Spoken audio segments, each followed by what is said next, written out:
name, please? Mark Fuhrman. Many people know about you. They don't know who you are, but they know about you. How have you been doing? Well, I'd rather still be doing something in law enforcement, wherever that may be. I'm not sure I'd still be in LA, but I think I would have stayed probably 5 to 7 years after the Simpson trial, had everything not gone sideways. I work for Fox News. I think I've done well considering. I've investigated a couple homicides that turned out to be people that ended up being prosecuted, and I had a part in it. So that is a small tidbit that was satisfactory, or I guess just a level of, I remember what it was like, but that could have been 2 weeks in LA. So it's been a long 25 years. When did you move out of I moved the year the trial was ending, so when I was done testifying, I left. I'd already bought a house. I saw the writing on the wall, and you know, I prepared exit stage right. And you already know this because you got it, but state everything full sentence as you've already been doing. Like if I ask you about something, state it. Oh, that's right, because we're not hearing your voice. Exactly. Gotcha. Yes. Okay, fine. How often do you think about the events of 1994 and 1995? Well, in 1994, there's just so many ironies the way I look at things. Because I was loyal to my job and my boss, I picked up a phone at 1:05 in the morning. I wasn't even supposed to be there. I was in La Quinta, right outside Palm Springs, for a conference for our league, Protective League, which is somewhat like a union, and I was a representative. So I was there. I left early, came home, thinking I'll just go to work in the morning. So I wasn't on call. Phone rings in the kitchen, I get up and I answer it, and of course it's my boss, Ron Phillips, and he said, I've got 2 down, a male and a female, and I want you to handle it. I wasn't on call, my partner was on call. So when I think about that, I go, why did I answer that stupid phone? I said in my book that when I wrote that book in '97, I said that if I had it to do again, I would still answer the phone. I must have been drunk when I said that, because really when you sit and you see that there is really no life without baggage after that point, it wasn't worth it, no matter who died. You're certainly not going to bring them to life by going to the crime scene. Yes, you will seek justice for their deaths. That's what you represent. But is it worth families? Is it worth careers? It is not. 1 second. Voice on the stomach. Was Did the what radio he still said? playing? You hear all of this? Yeah. Was what he said, will he have to re-say that, Jennifer? Yeah, give me a second. I'm speaking. Emily? I forgot it already. Was it all worth it, basically? No. Maybe it'll be usable, we'll see, but. Oh, I can do it again. Let me move the mic a second. I always watch things on TV where it's like the latest was Prince Andrew. Yeah, And I'm just going, you're so full of horse shit. Prince Andrew himself? President Andrew, Yeah, he had sex with a girl. yeah, That's him in the picture. yeah, It's like, that's you. so full of shit. You were friends with Epstein because he could make you some money and you got good-looking girls. Yep, he had what you liked, yeah. No, So what was the proper answer? I think, yeah. She said she was 21. Yeah. I did. That's me. So what? Yep, But that whole story is just, there's Probably so many. Did you see the interview? No, but the whole thing. He used incontrovertibly false 12 times. Did it just happen? This was a BBC interview about 2 weeks ago. Okay, I need to go back and watch it. You will, it's painful. It's obvious. Oh, it's just really painful. Is this you in the picture? Well, that's me standing there. I'm not sure that's my hand around her waist. Yeah, it's ridiculous. It's painful. Okay, we can do this again. All right, we ready? Yep. Yeah. Everything's good. Was it all worth it? Would you answer that phone call? And you said in your book that you would. Yeah, I think back about when that phone rang. And in the book, I say that even if I know then what I know now, I still would have answered the phone. I was completely wrong. I would not have answered the phone. But that was 1997, and I believe that you could not only move forward, but this trial would stay in its place in history and you would all be known, but there would be life and times after that. But that has not been the fact. It wasn't worth it. And we talk about victims of homicide, the detectives, we represent them and we're the only ones that represent them to get any justice for their death. That's correct. But you can't expect a detective to sacrifice his own life, especially alive and watching it being sacrificed, for those people that are now deceased.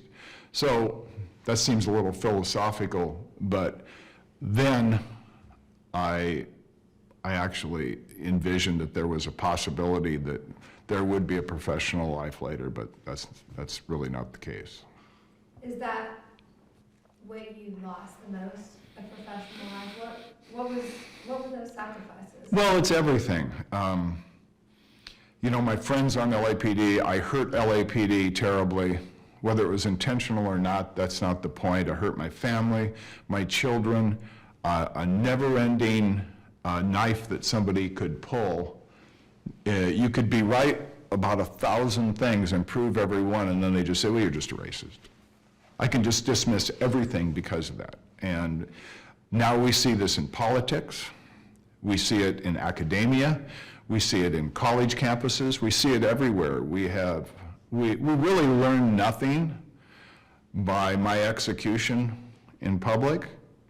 You can't have the boy that cried wolf being listened to every single time.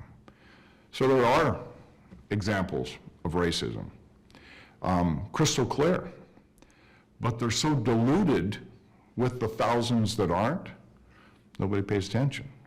It's like somebody in a movie theater yelling fire and nobody gets up. It's just not natural. The media frenzy that surrounded you and the case, the murders, did that start from day one? It did start from day one. What's interesting, Say the media. So- My participation at the crime scene, I just did my job. And I want everybody to know, and many people go, yeah, you did a great job. No, I just did a job.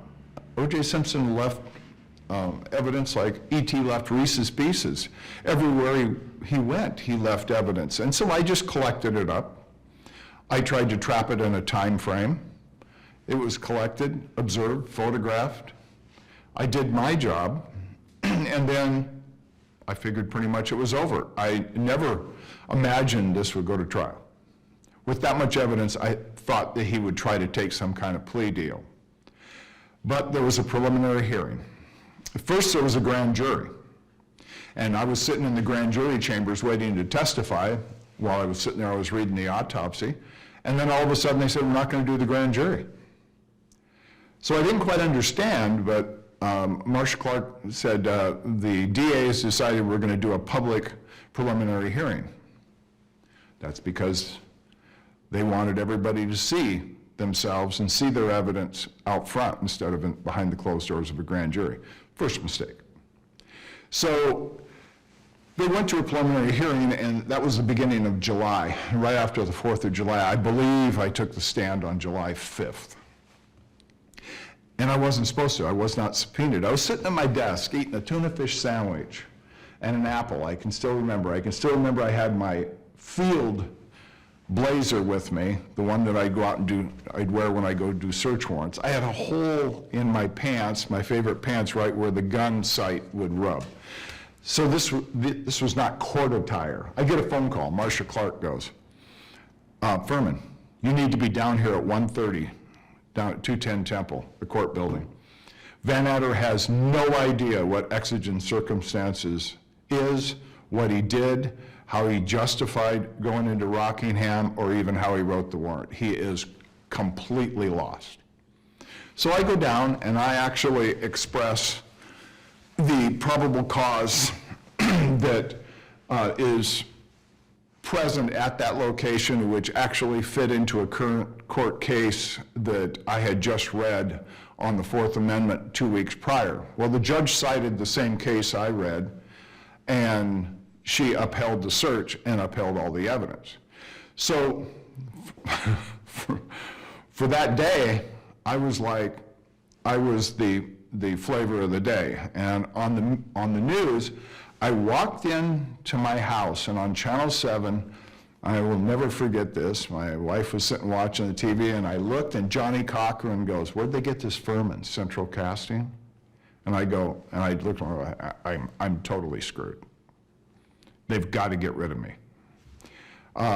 So from July 5th, all I did was wait. Because it really didn't matter what happened or how they got rid of me. Dead prostitute in my locker, pound of cocaine in my trunk, get hit by a truck. I don't know. It was going to happen, and I kind of knew it. I was on borrowed time no matter what. Let's talk about your past. You were in the military. Yes. Describe that. Well, I was in the Marine Corps. I was in from 70 to 75, 2 enlistments. I had a gap in time between the two of like 3 or 4 months, and I was going to re-enlist in the Marine Corps again, and LAPD was recruiting, and it was so easy.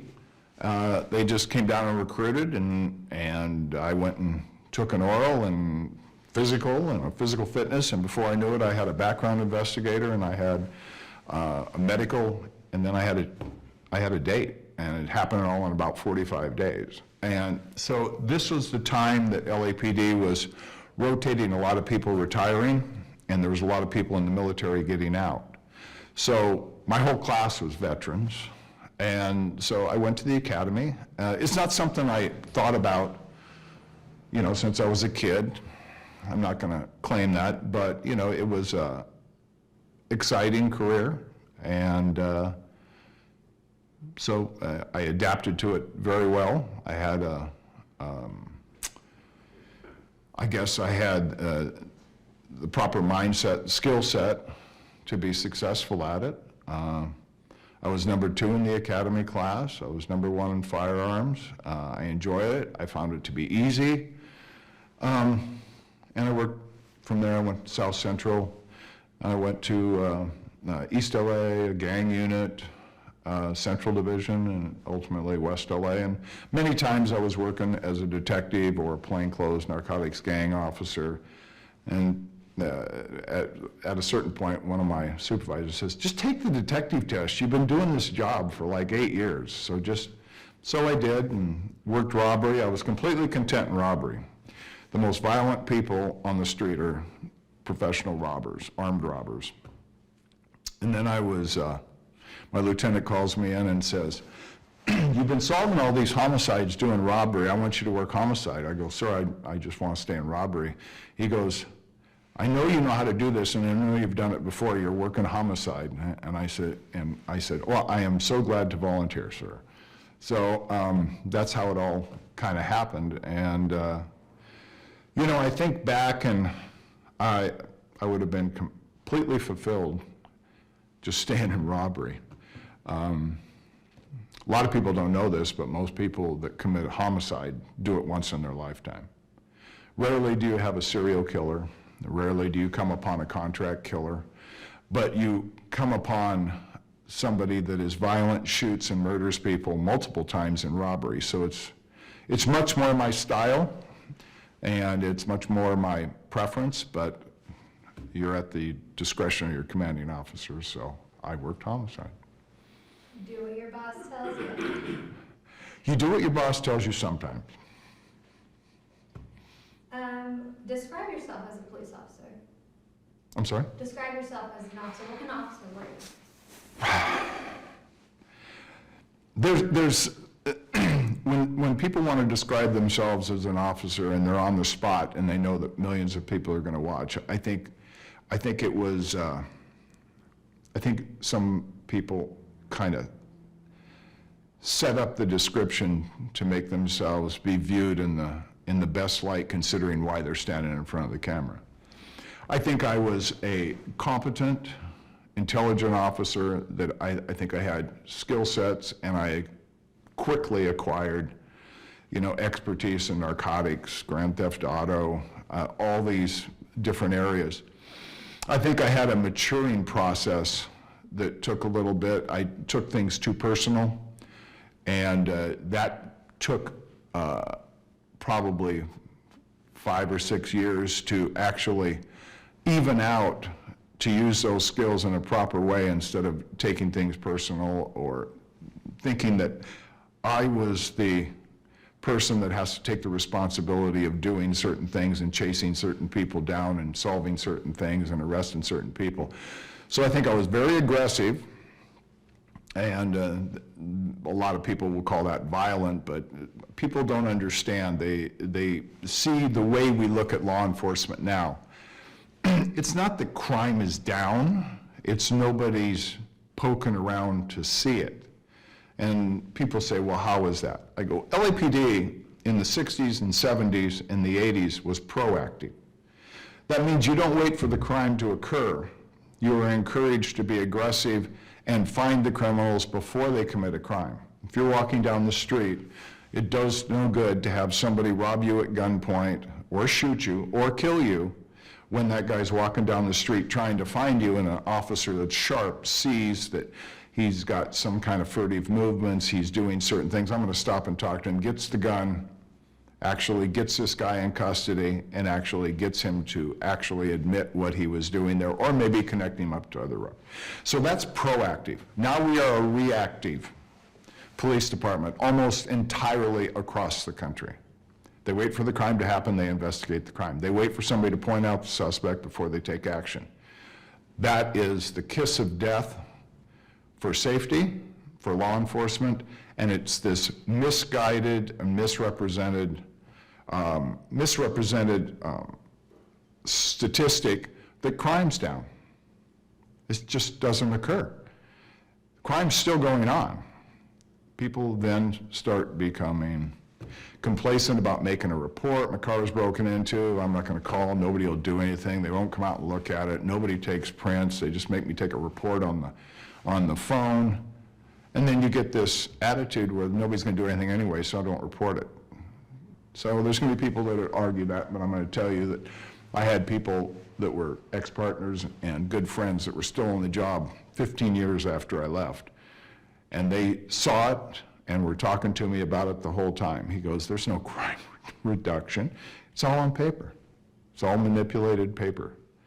So, when you see this kind of a situation, it's disheartening, but that's just the way everything goes. I think it's always better in the old days. It's because that's where we live in that sweet spot of our life, probably between 28 and 38. This is our most productive. This is when we have families. This is when our career is at the best. So everybody finds that to be the sweet spot. And then you have another generation of supervisors, politicians, and they try to change it because they want to be original. They don't want it to be the same way it was. Would or did the proactive approach lend itself to racial profiling, or did that depend on the officer and brutality? Well, or is it separate? It's funny about racial profiling. I get a lot of chuckles out about this. And then currently in Los Angeles, it's probable cause. So let's take racial profiling first. If you're a responsible officer that is addressing the crime trends in your division or your area, and in LAPD we have even uniformed officers are responsible for a certain section of their division. So if you come to work and by habit you get a crime sheet and you know what crimes were committed and the description of the suspects in the previous 24 hours before you go out in the street. So if you're reading that it is a male Latin over and over and over again, and it might be a similar type crime, maybe something similar in the description, you might have somebody that's going through your division or somebody that lives in your division that's committing this crime. It would be kind of redundant and incompetent, would it not, to go out and stop and talk to white guys? So if you have the same thing and it's male blacks, would it be kind of redundant to go talk to male Latins? Is that racial profiling? If you want to label it that, I call it common sense. So you go down to South Central Los Angeles, and when I worked there, 1975 to 77, so you go down there, and it was almost comical. So you make a stop, might be a heroin addict or whatever, you just stop me because I'm black. Please, point out a white guy, I'll arrest him for you. So how can you have racial profiling when the people that live there are predominantly a certain race, the people committing the crimes are predominantly a certain race, and you could even be the same race. So nobody claims there's racial profiling when it's a white guy. I'll never forget sitting in roll call, and the sergeant's reading off crimes that occurred, and a guy with armed robbery on the street, and they described the suspect, male white, 5'10", slim, with bright red hair. And I told him, we'll have him in custody in 15 minutes. I know exactly. There's only one guy in our division that's that description. And lo and behold, it was the guy. And lo and behold, we had him in custody before we had a cup of coffee. But the point is that racial profiling? So these are buzzwords that people are trying to get law enforcement to be controllable. It's not a controllable career because you are not controlling anything. You know, you're reacting to crime trends, you're reacting to violent criminals, you're reacting to people that have guns that you don't know who they are, and here you're walking around in a uniform or a suit. Doesn't make any difference. You've got a target on your back, you got a target on your front, everybody knows who you are. You have to figure out who everybody else is. And so addressing something because you're afraid to actually stop somebody of a certain race that actually commit that race and that description and that vehicle actually committed a crime and they are similar to what you're looking for, to not stop and investigate that, that's incompetence. So just remember that racial profiling are buzzwords that were created by defense attorneys from the East Coast when state troopers were profiling people on the highway from the type of vehicle they were driving because they were running drugs from point A to point B. That's where it all came from. Were they racial profiling? Well, you can call it, but you had a certain race that's running drugs and they drove a certain style of car that was modified in a certain way, and they stopped them. Now in Los Angeles, I believe the mayor has passed a municipal ordinance or a policy change. I'm not sure. I have not been that interested to even read it because it's so silly, that he wants to eliminate probable cause stops, vehicle stops. I don't know a vehicle stop that isn't a probable cause stop. You just can't go turn your lights on and pull anybody you want over. You need some probable cause to pull them over, whether it's running a stop sign or the vehicle looks like the same vehicle that was used in a robbery last week. So what are they trying to do? They're trying to control law enforcement so they don't do things, and what else? You reduce crime stats. If you don't stop that car and get that guy that robbed somebody and have him admit that he also did 15 other robberies that nobody ever reported, so now the crime stats go up, but the arrest is still at 1. Politicians don't like that. They always want crime to be reduced. It's like Bill Clinton claimed that he reduced crime. No, we got a handle on crack cocaine. When you got a handle on crack cocaine, people stop killing each other for selling on their corner. Gangs stop killing each other because of crack cocaine. Bill Clinton didn't do anything, but he took credit for it. Back to what you said a few minutes ago, you said there was a time where you needed to mature a little bit as an officer, and you were aggressive, and some may call it violence. What do you mean? Or violence? Well, you know, on the street, you can just let things happen and say, okay, yeah, okay, whatever. But I would never. I mean, I try to stop somebody, they run, I'm chasing them.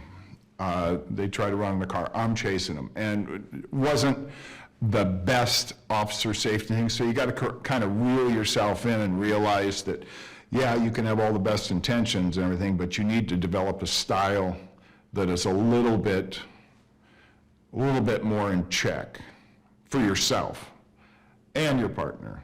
And so aggressive, I'll say, when I fought to win. And many times back then, you know, the infamous chokehold, it was used a lot. I used it a lot because it was effective and nobody had to go to the hospital. They took that away. So I was still working the street even as a detective when they took that away, but you know, it created the same tactical problems that now altercations become really ugly, and sometimes they escalated into shootings because you had that tool taken away. So I look back and I go, yeah, I was aggressive, I was young, but times were different, and suspects, they seemed more inclined to fight. Now they seem more inclined to taunt because they know you're not going to do anything. So different time, different place. I figured it out, as did many officers. Describe yourself as a detective. We've heard from a couple people that you were very thorough. I took to it like a duck to water. Being Being a detective, really, being a detective is I just got to be in charge of investigations because before that I was doing them anyway. I remember when I had 3.5 years on the job, I did an investigation of a child abuse, and I did such an extensive and thorough investigation that when it was sent to the child abuse unit, they didn't have to investigate anything. They went straight to the district attorney's office and filed a case. They called me up and asked me if I would like to be a detective trainee in the unit, and I asked what it entailed, and then they said child homicide, and I says no, can't do that. And I was in that aggressive stage, so I says, I don't think I could control myself. Parents killing their children. So I was thorough. I enjoyed that. I really enjoyed report writing. I had a knack for it. I could absorb things rapidly. I thought outside the box. I didn't think the way everybody had normally done it, even though somebody's training me. I saw different ways to do it. I was of my own mind. I didn't think as a group in a detective role. So I was, I think, original in that way. LAPD has a long investigative history, and they have detective schools, and there's certain ways and procedures and forms and murder books and everything. And I was fine with all that, but the way you get there, I think I took a different path. I didn't think the way other people did, and I think it was very effective. Tell me about the domestic violence call you responded to at O.J. Simpson's home. I think it was... Yeah, the domestic violence call at O.J. Simpson's house, I cannot really remember what date that was. I know that I believe I was working in that area, and I wasn't even working uniform. I was working plainclothes detail, and it was a Christmas party or something for another division, so we kind of fill in. So there's our plainclothes units and whatever uniform up, and so I had a recruit, a man on probation, and we got this call, and I laugh about this because I got the call, and I looked to this recruit, I go, look on the map, because I don't know where in the hell this is, because it was up in the hills, you know, and I tried to stay away from Brentwood and Bel Air because, one, it was too confusing, and there's nobody up there doing anything, so I didn't really care about that. So we finally figure out where it is, and we get there. I'll never forget, there's a Mercedes parked coming down the driveway, and this would have been the north entrance that they drove up to. We walked up, the gate was open.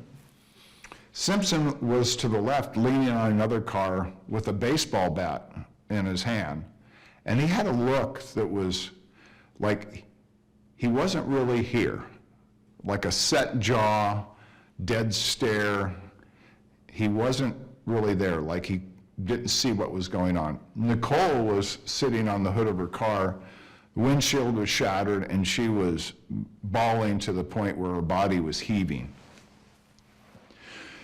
So I was a senior officer, and obviously I was the vocal end of the approach. And so the first thing is officer safety, and I said, you need to drop the bat. Well, he didn't.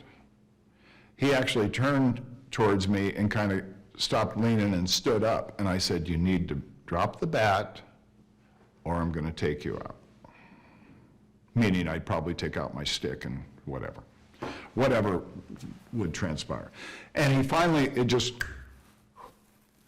and then he became Mr. Affable O.J. Simpson. It was like somebody just flipped a switch. Dropped the bat. I told my partner, stay with him. I went over and talked to Nicole.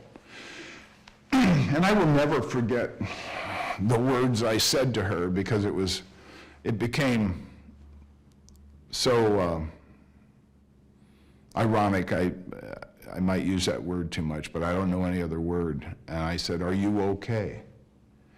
And she was having a difficult time. Are you physically hurt? She goes, I'm okay. And I said, do you want to make a report? She was still just out of control, crying.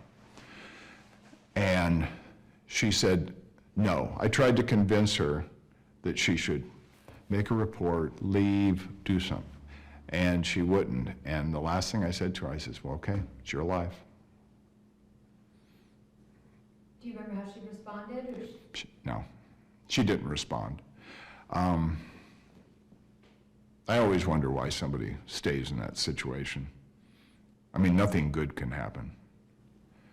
But that was before domestic situations demanded that if there is any level of evidence or injury that we arrest one or both parties.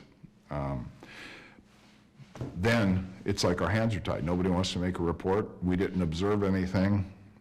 It's their car, he could say, she could say. There was nothing we could do, so we left. did you think about it much after that? No, I didn't think much about it because as a police officer, you're encountering situations, especially domestic, that you're always shaking your head going, how could anything degenerate to this level? I didn't, but what's interesting is I didn't seek it out, but every once in a while you hear somebody, yeah, I was up at the Rockingham, they're at it again or something, and I go, you know, so I remember 2 officers that said something like that. And it was interesting, but it wasn't unusual. People with too much money and too much time, I don't know, it seems like they have more problems than people that are struggling. So it wasn't really unusual. So the police department knew that there was violence going on in that house? I believe that that the West LA division had been up there at least 5 times. And during the trial, actually during the preparation for trial, it wasn't directed at me, but I overheard that a sergeant had actually recorded Simpson making threats because the sergeant was inside with Nicole, and I believe that's how it went down, that he recorded Simpson's statements, and then Nicole recorded them. So, I mean, it was well documented that there was a violent relationship, both when they were married and when they were separated and divorced. So that was really no mystery. How do you think, or do you think that this trial changed the way domestic violence was handled, or did it make a difference in domestic violence situations? You know, when you look at this, this murder, is it domestic violence? They didn't live together. They certainly shared children. I don't believe this was a case of possession and control. And I think, you know, psychologists will say that possession and control is probably the reason that the relationships end, but there was such a gap between their divorce and the murder. This was all about Simpson. I think he viewed Nicole as a possession, no different than his golf clubs or his cars or his house. He was definitely OCD. His house was ridiculously organized. Slacks by color, shoes by color and style. I mean, it was just this eerie feeling that I'm walking into someplace where somebody doesn't live. It's just staged. And that was his personality, and it came out time and time again. But Nicole is a possession, and she was supposed to be where he wanted her and doing what he wanted. But he wouldn't allow her to have a personal life. So if it's going to be domestic, it's the switch over from control and jealousy, the old thing, if I can't have you, nobody will. So did it change? You know, I really haven't thought about that much because I know nothing ever changes anything. At the time Nicole was murdered, 1,600 other women in the United States had their boyfriend, ex-boyfriend, husband, or ex-husband kill them. Do we know their names? You don't know one. So we focus on a celebrity case that should have known better, had the money to actually distance themselves geographically so somebody could not do things, money for security, money for a bodyguard, and then everybody else that is just normal people trying to get through life, they're murdered and nobody even knows their name. Sad. It's incredibly sad, but you know, the 24/7 news cycle has created this almost obsession when a case has legs, celebrity, money, position, power, beauty. I mean, there's a formula. You know, you're not going to do this for somebody, a plumber and his wife, that she's not very attractive and they live in a shanty house. Nobody does that. That makes it one day on the news locally, and the only reason it's picked up nationally is because there's a hook. Police did something wrong. Police shot the wrong guy. Something. It's really sad when you see the misrepresentation of all the other victims and the exaggeration of the representation of a few. So when the prosecution tried to show that the domestic violence grew and grew and grew into murder, are they wrong to try to show that to the jury? Yes, it was a stalking case. It wasn't domestic violence. They didn't have a domestic relationship. They were divorced. The first, well, that was a push by Marsha Clark. And she didn't ask my advice. I was not the lead detective, but I was engaged in a few discussions around. I said, this is a stalking case. You know, the first indicator that we were kind of in trouble in our view of what this case was, when first you have a female at the Bundy location that is face down in a cocktail dress with no purse on her. Her throat is cut, but we didn't know that. She's lying in a pool of blood. We couldn't see her face. Her hair is drenched with blood. We did not truly know who she was. You go in the house and there's a purse with a driver's license, Nicole Brown Simpson. Fine. You can make the leap, which it was made, but you also don't know, is Nicole somewhere else? The door was wide open. There was kind of not a crisp read of the scene initially. You had to be able to put a few things together first. Who was the guy? You know, how did she end up here? Why didn't she have any shoes on? Why was there water running in the bathtub with candles all around the bathtub? There was a lot of things that were contradictory. So when you look at that, you kind of wonder, okay, is this domestic violence? Is this a targeted homicide? What's the motive? What is the connection between these two people? So this is the kind of thing when I say stalking and control, it was no longer a domestic relationship. I think you would agree that when you have two people who are divorced that share children, they are no longer in a domestic relationship. They simply share children. So it came down to a stalker, and the stalker was Simpson, and he did it repeatedly, that we came to learn that he would tell her, I'm leaving earlier than I really am. So he would give himself 2 or 3 hours to see what she's going to do and who she has come over to her place, and he would spy on her. There's probably almost an absolute that that's what he was doing when she caught him. We could go into exactly how that went down later, but I think the key here is that this was a stalking case that was not a first-degree planned homicide. This was not a death penalty case.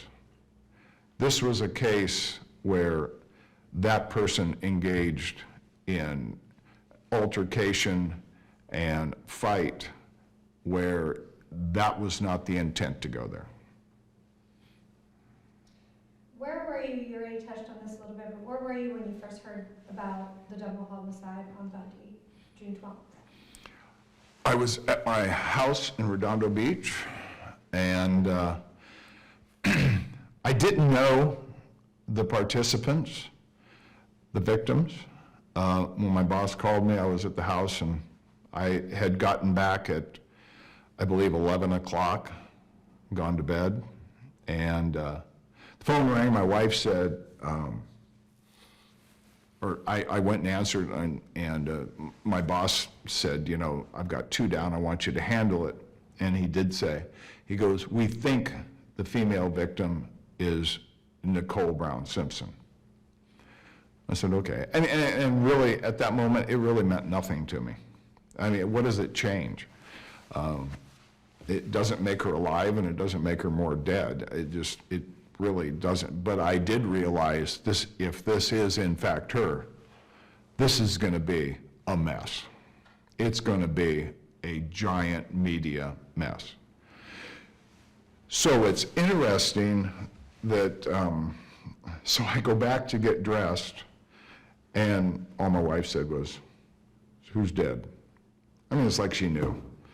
Who calls anybody at 1:05 in the morning, you know, on a Sunday night, right? So that was interesting. But, you know, it's when you get that information, I think people have a misconception that there's some kind of eternal, hesitation or excitement or fear or anything else. It's just the same thing. It's maybe very callous, but it's nobody I know. And you have to do your job professionally. So I knew as soon as I got to the station and hooked up with my boss and I was waiting for my partner, but we went out ahead of time. I knew right then we're going to do a really good preliminary job because robbery homicide will take this because this is beyond our capabilities to handle even one day. This is going to be a media nightmare if in fact that is Nicole Brown Simpson. So did Simpson's name come up? No. I mean, even though, you know, I had been there, I didn't think about any of the officers, neither did my boss.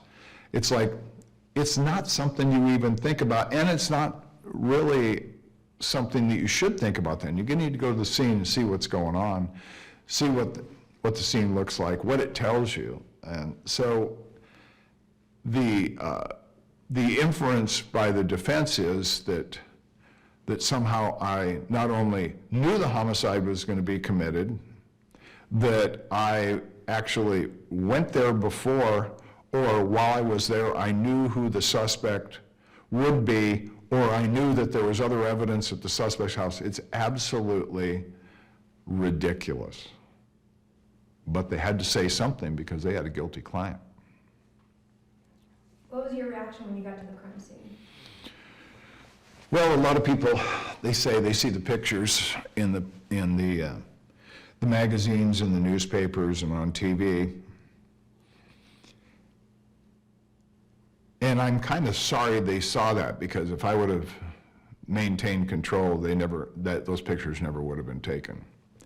When I got there, I had Officer Risky walk me through the crime scene. He had already determined an ingress and an egress path that we could actually follow, so we could observe certain things.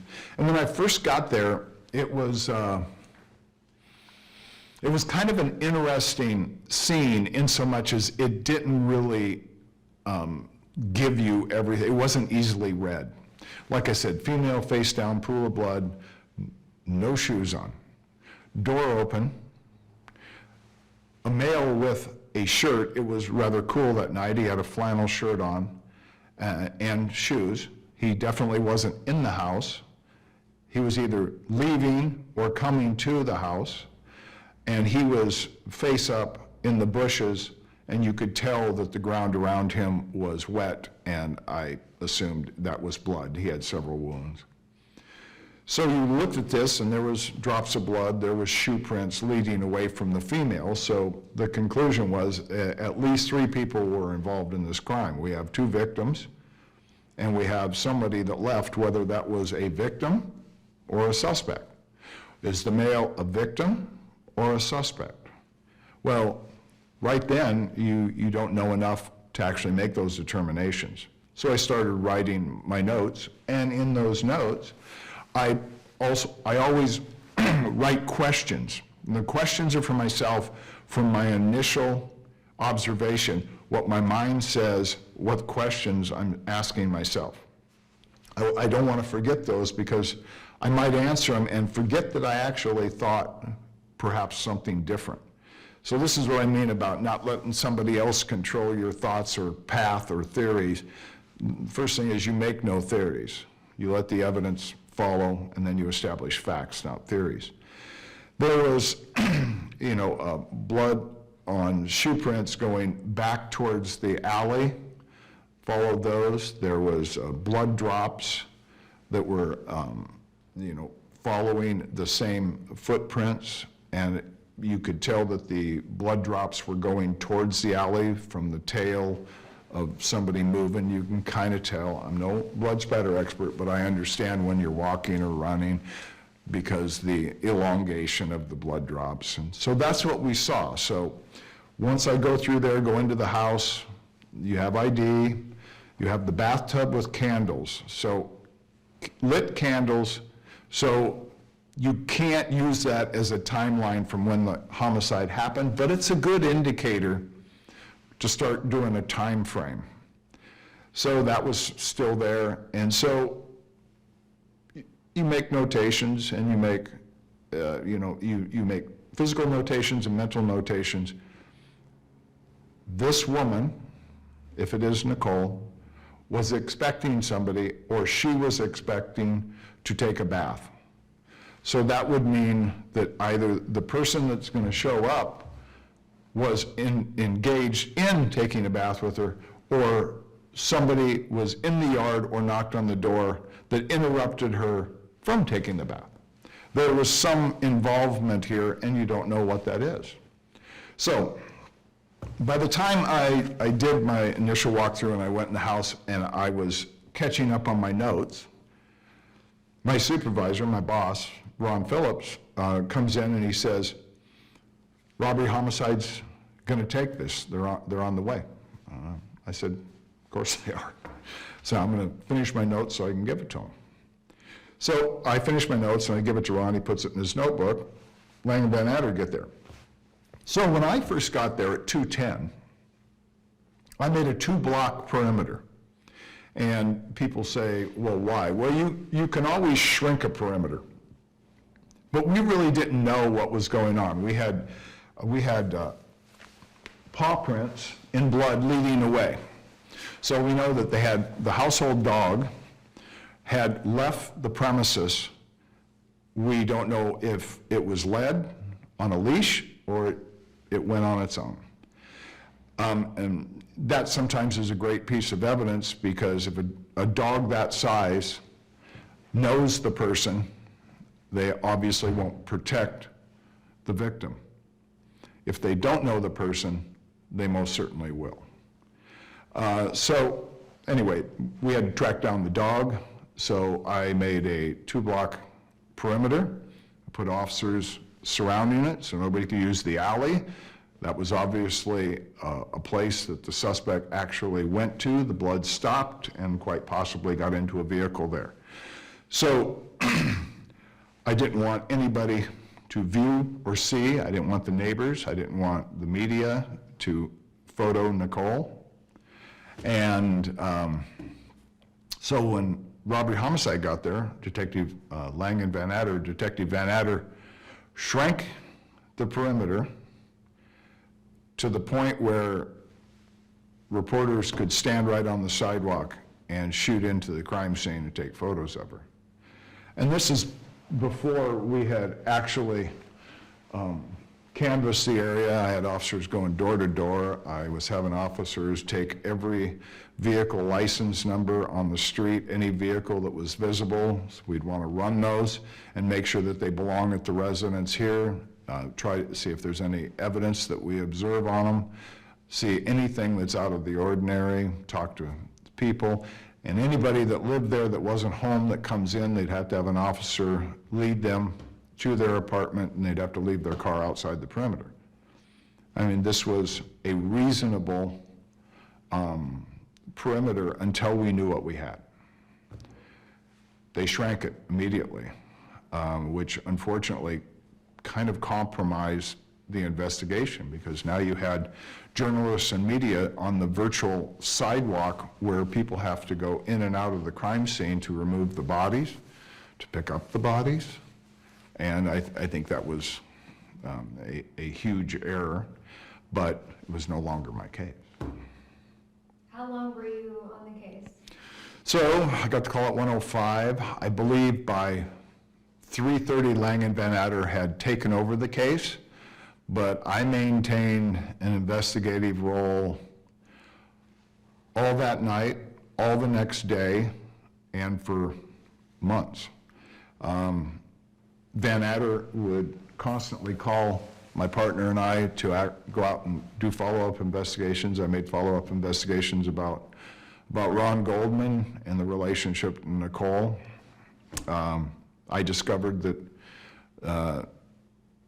Ron had made overtures about the girl he was seeing. She was 35 years old. She had 2 kids, blonde. She was really great.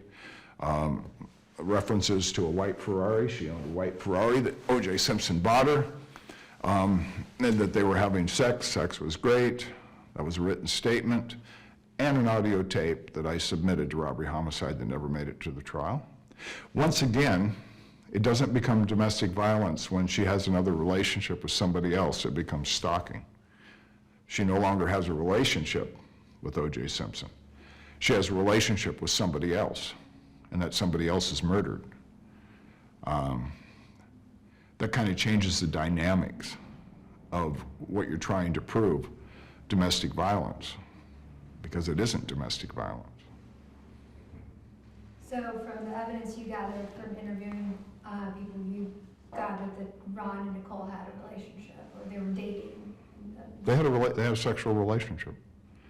And there was evidence that came up that never made it to trial that Ron Goldman and Nicole Brown Simpson actually drove her white Ferrari up at Rockingham when Simpson was out in the yard and actually made sure that he saw them. Now, the person that said that could have been lying. I don't know why somebody would, but I can tell you that the person that told me about what Ron said was somebody I knew that had a retail business that I have no reason to doubt. There was no reason for him to say it. Why do you think this wasn't brought into trial? Because Marsha Clark wanted this to be domestic violence. And Can you say that in you wonder why some of this evidence wasn't brought into trial. When a prosecutor wants their trial to be a specific direction, it's not like they're creating evidence, they're just not giving it all to you. Domestic violence means that you have a domestic relationship with somebody. You live with them, you have a relationship, a marriage, boyfriend, girlfriend. None of this existed between Nicole and O.J. Simpson. So by bringing in that Nicole Brown Simpson was having a relationship with a much younger man, and that man just happened to be murdered at the same time, does not make it domestic violence. It makes it stalking. It makes it revenge. It makes it possession and rage. And once again, I'll get back to it. This is clearly was not O.J. Simpson's intent. He was too vain and narcissistic to throw his life away in that way. He was above the law, but he was not. He would not intentionally do this. This was something that came about because that same rage that I saw in the 80s in his driveway, he was checked out. And you kind of wonder why or what did it, and I'm sure at a certain point when he saw Ron Goldman and Nicole was already unconscious, and we can get to that at a certain point when we walk through what the evidence showed, how the homicides actually occurred. But I think that moment that he saw Ron Goldman try to go to her aid and cradle her head, that's the moment that Ron Goldman was taken from behind by the throat and the stabbing started. Let's go into overall what you think or what you believe, what you know happened, and then we'll go individually into the evidence. But lay out what you think happened. Well, when you look at the O.J. Simpson, Nicole Brown Simpson, Ron Goldman relationship, you see that one, O.J. Simpson most probably knew that Nicole had boyfriends. He did this to her several times, stalking her at night when she had male guests or she was with somebody. So that night, as I stated before, he told her that he was leaving earlier than he actually was. And for some reason, he enjoyed spying on her. I don't know if it was because of control or he wanted custody of the children or just his personality. So to have him in dark sweats with a stocking cap and gloves, I mean, that's not really that unusual. It was kind of a brisk night. I mean, it could have been cool, but it could also be that he wanted to hide in the bushes, be able to peek in the windows. So everybody talks about he had a knife. Well, there's an iron gate that goes from the alley to the front of the residence on the north side. I always carried a knife from the first time I was on the job, and we use those knives to slip locks, especially apartment buildings. They're really not that high a security. If you want in, it's fairly easy, and I'm sure you just reach around and you use the blade to slip. That could have been the explanation. It could have been a million other things. But he acquired that specific Swiss Army knife 4 days prior, and this evidence never came out in court. So once he goes there and he's spying on her, you don't know when it occurred, but she must have seen that he was outside. She opens the door, she confronts him. There's an argument. There's a large 3.5, 4-inch circular pipe that's bent by her door that's right by her landing outside of her front door. She had a hematoma on the right back side of her head that really can't be accounted for. You kind of wonder if there was a push-shove altercation. She was shoved into the pole. If she was shoved into that pole and she hit her head, she would fall forward. If she fell forward, she would fall down on the steps.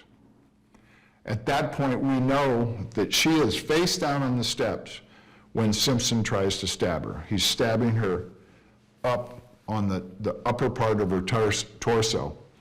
And there was a point, none of these were lethal. She most probably woke up, or he just knew that he was not inflicting enough damage. And he stood behind her and pulled her hair back, and he cut her throat. And then she started bleeding out. I believe from the evidence, everything that we just said occurred except for the hematoma to the back of her head. You can't absolutely state that, but there's nothing falling forward that would have caused that. But that was in the direct path if somebody was facing her on the steps. Once she's down, Ron Goldman came up the path and came off the street, off Bundy, and walked in the gate. If that was normally an electronic gate, but it was broken, so I don't know what would be needed to get in. Maybe jiggle it, maybe it was loose. Simpson heard him, he hid in the bushes, just north of the pathway. We know that when Ron Goldman came in, Nicole Simpson is down. So she hasn't had her throat cut yet, she is just unconscious. Ron Goldman comes up, we know this because there's 47 of her hairs on his flannel shirt right here, right where he would cradle her head. And I can't speak to what this would do to O.J. Simpson if he saw this man cradling his obsession, but obviously there was some level of rage, and Simpson reached from behind. His back is to Simpson. He comes behind with his left arm. He takes his throat, and he's stabbing him with the right. There's 2 or 3 stab wounds that go between ribs.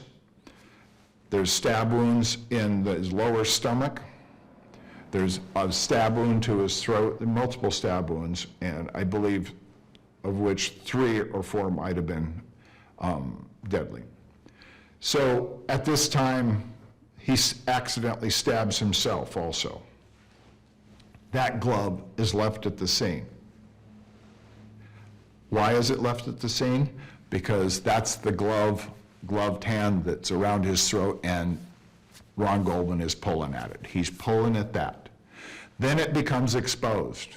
The glove doesn't have a slice from a knife, but Simpson's hand does.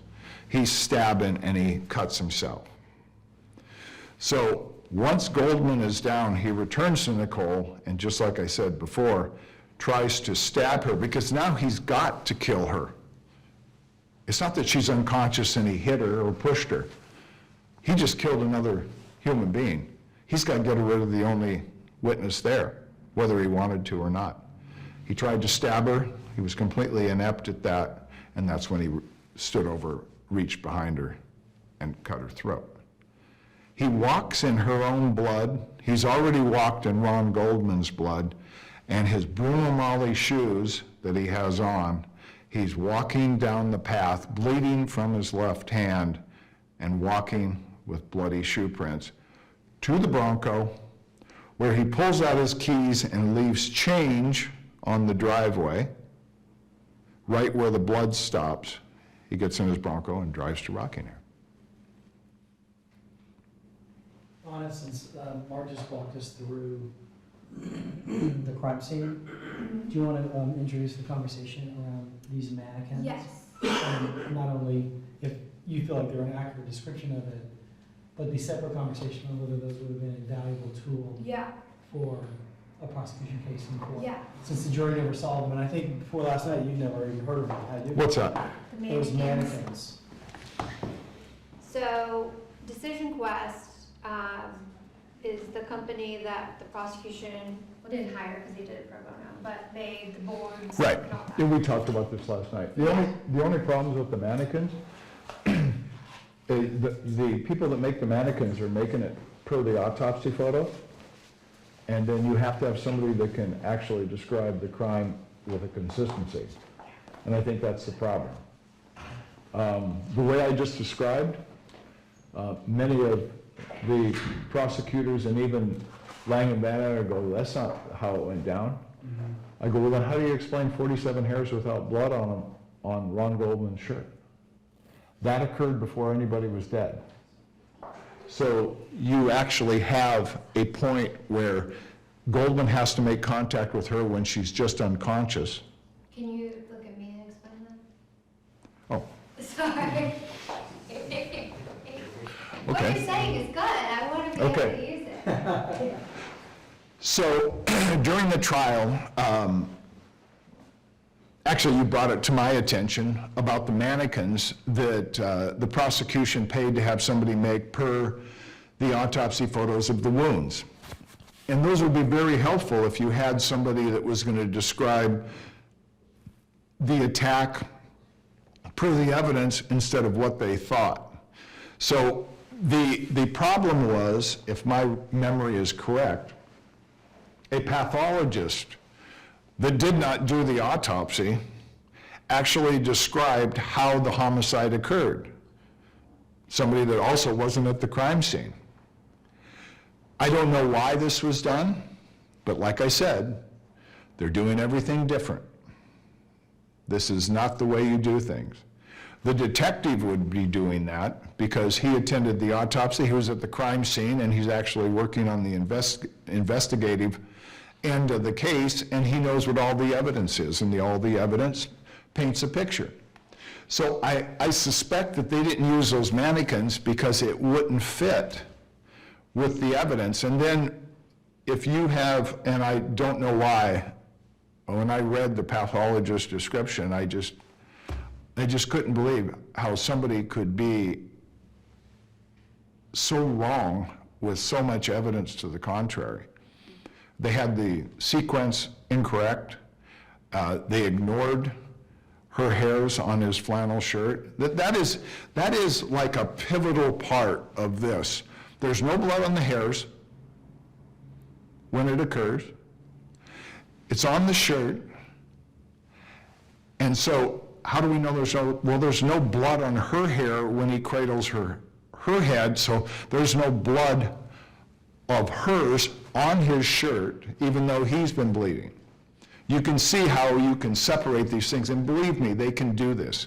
They can separate different layers of blood,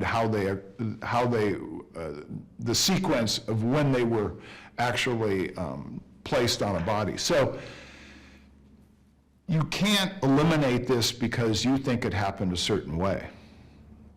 I mean, O.J. Simpson, and there's probably a really obvious reason why this occurred. You got to remember, they struggled with this as a death penalty case. Simpson, if he was pleading guilty, would show you that this wasn't a death penalty case. Most probably it lacked the planning and intent to commit the crime, although intent can be formed in the blink of an eye. I agree. So let's just, for the sake of argument, say it's a first degree. murder that he never planned. So why do I say that? Well, you're trying to take on two people at a residence in the middle of Brentwood, not knowing who's coming or who's walking by, with a knife, your car's parked in the back.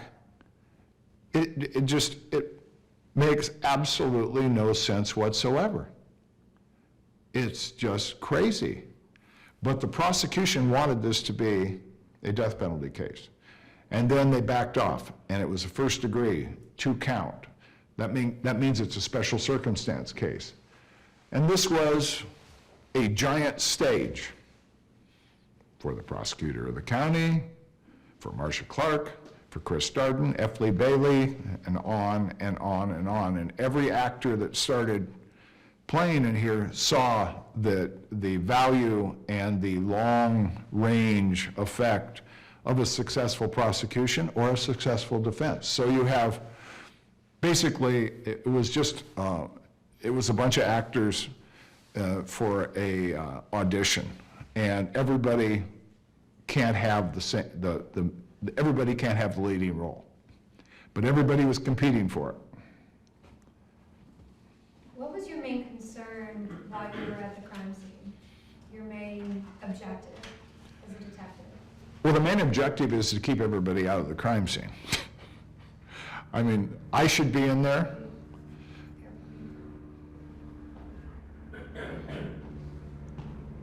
It's a helicopter. Helicopter. It's one of our helicopters. Really? Yeah.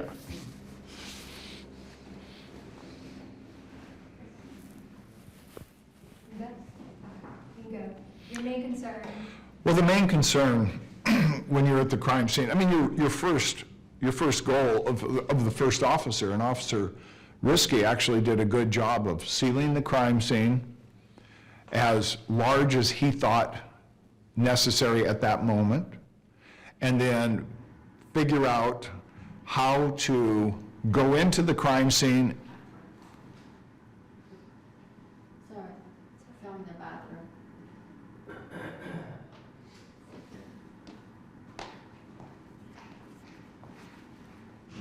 What's the noise?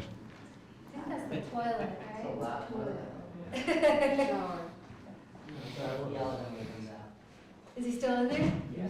Oh, okay, we'll wait. That's the sink. See. We can track every movement he's making.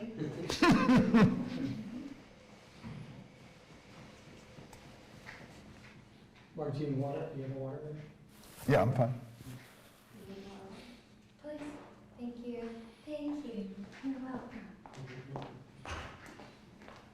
What time is it? 11:30. 11:35. Thank you so much for taking all this time. Oh, you know, my wife says, she goes, why are you going to talk about the Simpson case again? And I said, well, every time I don't, somebody talks for me. Yeah. And they usually don't get it right. And then you can't even, there's no rebuttal, except for breaking the TV. I'm on my 38th TV. Just kidding. I'm like, are you sure you matured for that aggressive time? Yeah, maybe I didn't mature very much. So, once again, your main concern at that crime scene. So when you go to a crime scene, just like the officer that first arrives there at some unknown call and finds he's got 1, 2, maybe 3 people that are deceased or appear to be, the first thing is he has to establish that they are dead or alive. So he tries to make a path as least destructive. He doesn't walk in blood, you know, and believe me, it's not like watching on TV.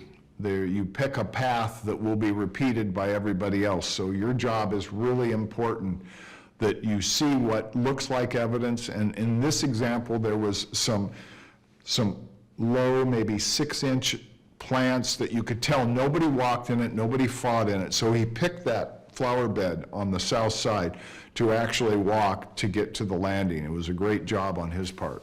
So that's the first thing I ask him, you know, what's our ingress and egress here? And he tells me what he's got, and he goes, we're sealed off in the back. It goes all the way to the back, to the garage, and, got 2 victims down. So I said, he goes, I established they were dead, and so that means that you don't call a rescue ambulance and you don't allow the rescue ambulance to go into the scene. They're obviously dead. You can tell by temperature of the body. You can tell by their eyes, the absence of reaction when you try to touch their eye. There's many ways, pulse, on and on and on. So he established that, so he tells me. So my first concern now is I have to preserve this. So I go in and look at the bodies. So there is a tendency, and there's a tendency in a lot of agencies, whether you watch a movie or you watch something on, live PD, that there's like 1 million people in a crime scene. That's not the way we did it. I remember during that crime scene, I believe a commander showed up. That's pretty high up, and he wanted to see the crime scene, and my lieutenant goes, "Oh no, you're not getting in there." And he asked me, and I said, "No, this is not show and tell. This is a crime scene." So that is your absolutely number one priority, to preserve as much as you can as the suspect left it. And then you start documenting what you see there as obvious evidence and obvious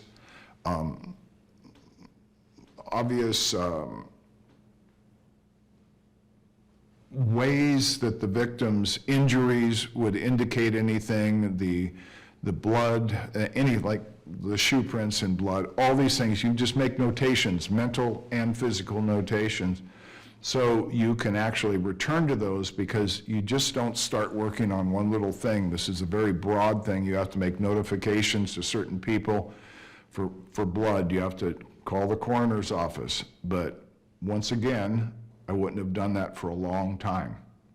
They're not going anywhere. But there was an urgency to remove the body. Why? Because you let the media on the sidewalk. So that's your first thing, is make sure that the victims, the ingress and the egress is proper, and then you expand the perimeter as large as you need so you can shrink it, because you can never make a perimeter bigger because it's already been contaminated. So those are your main concerns when you first get there. Every officer's trained that from the academy on. It was my job to train people that I worked with and around. And Risky was somebody that I had worked with before, and he did a great job preserving that scene. Talk to me about the specific evidence. What evidence and what notes did you take about each piece of evidence?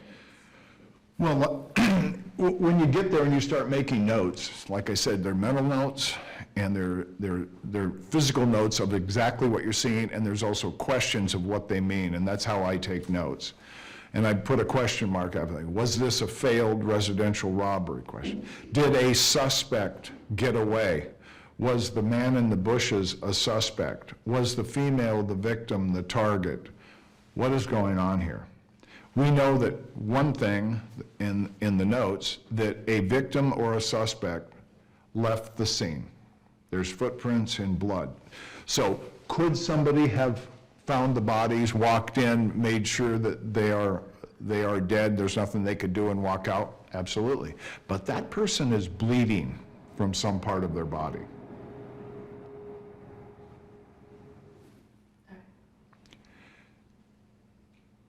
So is there somebody that left? Yes. Could they have been an innocent bystander that came to the aid of the two victims and saw that they were dead and didn't want to get involved and just kept walking? Well, that would be great, except for they were bleeding from the left side of their body. So that is the piece of evidence that shows you that this is not an innocent bystander, somebody that came upon this was a participant, whether victim or suspect. They're bleeding, they're moving, they got into a vehicle. The blood stopped, the bloody shoe print stopped. So there was something parked there, and that is a notation, because in the future, is there any surveillance cameras in the alley?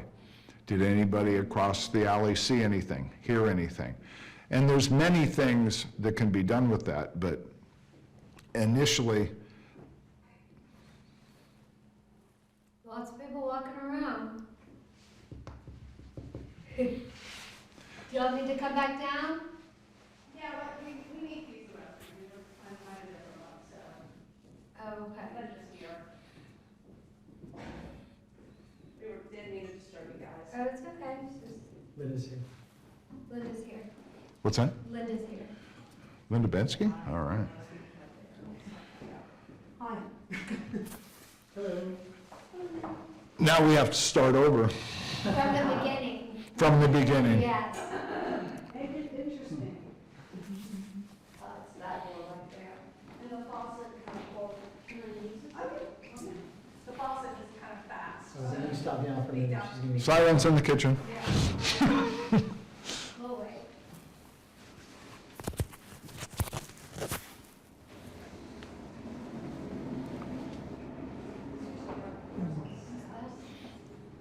Sounds like a garbage truck down below in the street.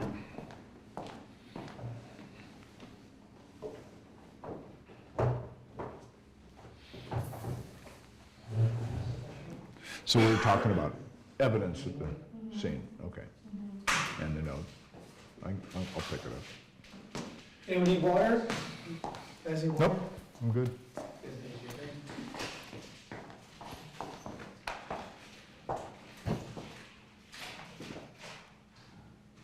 You need anything? No, I'm good, thank you.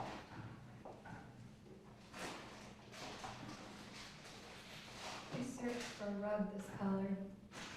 And I didn't find one. I found one similar.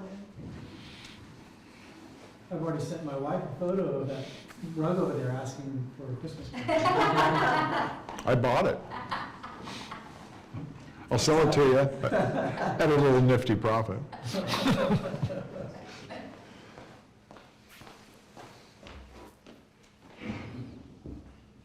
Yeah, it's interesting, for sure.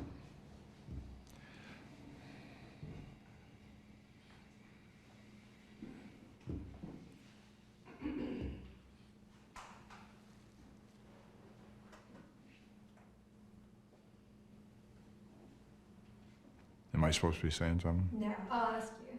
Okay. I think you did already, the evidence at the crime scene. Yeah. Okay. Yeah, they were like, be careful. So, yeah, they must sit there on the other side of the style. Hi. Hi, Anna, how are you? Nice to meet you. Nice to meet you. You want a seat? Yeah, fantastic. How you doing? I'm great. How are you? I thought you were, when I saw, was it you I saw? Somebody else I saw walking. I thought it was the owner of the house?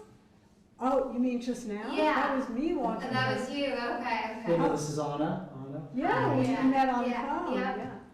No, I just saw, I was out front and I saw somebody walking down and said, go down there and go Oh there. my God, it's like a maze. Yeah, I Yeah. know. I'm surprised I even found you. I'm shocked someone can figure out how to build one of these structures on the hill like they did. Yeah. Oh, yeah, these houses are pretty incredible. This is very pretty. So what pieces of evidence stood out to you at the crime scene? So obviously, the evidence that stands out at the scene initially, when you're standing right there in it, like standing on the landing above Nicole, it's obvious you're wondering about the type of weapon that was used. And at that point, we couldn't really tell, are they gunshots, stab wounds, what are they? So there was really no indication that there was firearms, there was no casings on the ground, but that's not an indicator either, because you could have a revolver. So, you know, that cause of death, or the method of death, more appropriately. And then you look at the crime scene, the female's face down, the male victim is in the bushes, face up, and there has been a struggle in the bushes. There's been a fight. He just didn't fall there. So there's a stocking cap that you could see, and there was one glove that was by the edge of the walkway. So that's what you could just visibly see on top of drops of blood. When my my partner finally showed up, and we did a walkthrough. We found a bloody fingerprint on the iron gate on the north side of the residence. So that's another key piece of evidence that I put down. It was very clear. It was a brass turnstile. You have a bloody print like somebody put it there on purpose. And obviously, we know that somebody is bleeding from the left side of their body. That could be their hand. It didn't have to be, but they had blood on their hand, and you have 2 dead people. The method of death unknown. So that's the evidence that you see there. You walk down the walkway, shoe prints continue, and then there's change on the driveway, right in the path of the walkway going towards the alley. So somebody would say, well, what does that mean? And I would say that it's from somebody's pocket where they had their car keys. While they're excited and trying to get out of the crime scene, they basically just rip the keys from their pocket, turn it inside out, and the change goes, and they don't even bother to pick it up. They get into a vehicle and drive away. So that's what we have there. Inside the residence, there's no blood. The bathtub with candles around it.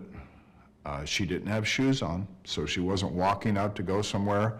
She wasn't walking in from somewhere else. So we can conclude that people just don't walk around with bare feet and cocktail dresses on. So that's the evidence as it appeared on face value. You saw only one glove at Bundy. Yeah, it was myself and Risky saw it first. He was there before. Say it completely. Oh, so when I got there, and Officer Risky actually, showed me the ingress path of going into the crime scene, he pointed out evidence that he saw. And he also told me how he determined that the 2 victims were dead. So he needed to do that because he's actually entered the crime scene at a level that quite possibly I wouldn't even enter until the coroner was there. So he did that. He pointed out the glove, he pointed out the stocking cap.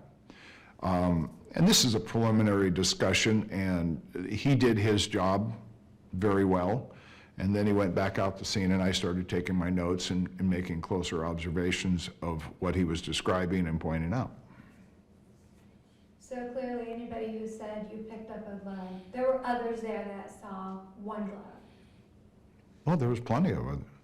This is my boss, Detective Ron Phillips, Brad Roberts, my partner, Detective Nolan, that was working in our unit temporarily, Officer Risky.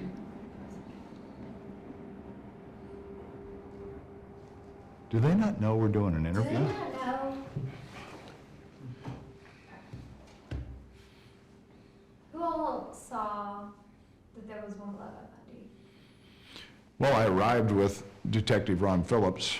We both were taken into the crime scene to actually be shown by Officer Risky the evidence, the victims, what he did, where he went, how far in the scene that he went.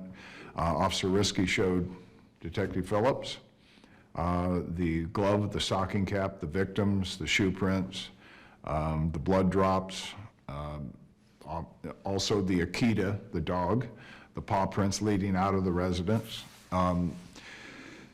So after that, you have my partner, Brad Roberts, who I walked through the crime scene. He saw that evidence. And there's a little piece of irony that after we were at Rockingham, which was not my decision, Detective Van Adder told me to go back to Bundy and get a photograph of the other glove. I argued and protested that for 2 reasons. I'm going to cross-contaminate a scene. It's a brown leather glove. That's a brown leather glove. That's all you need for a search warrant. We don't need to pick it up, get a size, get a brand, or anything else. It's a probable cause that that glove could be the mate to this glove. Still, go back. So I took the photographer with me, and we went back there, and I re-entered the scene, and that's the famous picture where you see me pointing at the glove. So pointing at the glove, after I've already left Bundy, I'm at Rockingham, sent back by Detective Van Adder to point at the glove, it would be impossible. There's very few things in this world that are impossible, but the glove was still there when I left. So the idea is that there was another glove there. So I have no idea when that would have occurred because there was only one glove there. And I did not go into Ron Goldman's body. By the time I was done taking my initial notes, I heard that robbery homicide was on the way, and I walked outside the crime scene area with my partner and my boss, and I actually was concerned about getting breakfast. And that's what I told my partner, let's get Phillips to buy us breakfast, because we're not going back home. So that was the kind of discussion that was going on there. It seems a little callous, but you gotta eat, you know, so. So you're talking about going to eat at a place called Coco's? Yes, Coco's. That's, So framing O.J. Simpson was not on your mind? it's interesting when people come up with statements like, I framed O.J. Simpson because, and why? Because he was black. How would I accomplish this? Why would I accomplish this? What would it do for me? Nothing. I did enter a conspiracy with my partner to get our boss to buy us breakfast at Coco's restaurant before we had to go back to work. That was really what was on my mind, and it sounds kind of cold and callous, but this is what we do, and we still need to eat. We still need to operate as human beings, and we do a good job there, then it's time to eat. And we figured we were going to be released by robbery homicide, and they'd take over, they'd bring in a bunch of their detectives. We'd brief them on the crime scene, and that'd be it. That wasn't the case once they arrived. What did happen when they arrived? Well, there's a lot of things that are interesting about when that occurred. So, when Lang and Van Adder arrived, I did not know them. I never met them. I knew a lot of people at robbery homicide, but they weren't two of the detectives I knew. I met them, and I handed my notes to Detective Phillips when I was done, when we were relieved with the case. I said, well, give these notes to the detective if I'm not here. I watched him give those notes to Detective Van Adder. Those notes were not looked at for 2 months. 2 months. And then Detective Van Adder and Detective Lang engaged in making fun of and mocking my notes. And I understand why. They never read them, so they have to actually eliminate them as having any value. Well, when I asked questions, was this a failed residential robbery? Was this gunshot? What was the method of death? Those are intelligent questions that if they don't actually consider those things, they need a new job. If you're going to jump to a conclusion, and I don't know who you would be that could jump to this conclusion, but I do know one person that could look at those bodies and say they were cut with a knife. That was O.J. Simpson. So I don't think they had an inside track there. So yeah, 2 months later, they actually looked at those. So we're going a little fast forward here. So now we think we're going to be relieved. And at that point, there's a little discussion off to the side. We're just standing around waiting. And then all of a sudden, Phillips comes up and goes, you need to take them up to the Rockingham estate. I go, I don't know where the Rockingham estate is. And he said, have you ever been up there? I go, 10 years ago.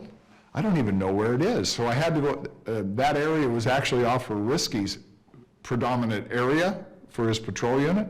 So I went back and asked Officer Risky, how in the hell do I get to Rockingham? And he had his probationer run it up on the computer and show me on the map. And I said, okay, I think I can find it. So, okay, so I come back with directions. And then Phillips goes, no, they want us to go take them there. So I knew what was going on. We were going to become the babysitters for children or other witnesses or transport people. I got it. I said, okay. So we go up there, and then, you know, this has been documented I don't know how many times, but I don't think anybody can understand my frustration with watching what I was watching. You have 3 men that are standing at one doorbell, ringing it at a gate, a big gate, time and time again with no answer. It was killing me. I walked away like almost like I don't want to be seen being part of this. This is too silly. So I'm walking down the street, and there's a white Bronco. And it just seemed like it was parked wrong, quickly, almost like it was avoiding an accident or it was in one. The tire was jammed into the curb. There was grass stuck in the bumper. Just looked a little weird. So I shined my light on it, and I can't see inside because it had tinted windows, so I really couldn't see much inside. I saw some plastic and a shovel in the back. I didn't know if it belonged to, you know, the gardener that worked there or across the street. I didn't know. So I'm looking, and as I'm looking on the door, I see some little specks, some streaks of red that looks like blood.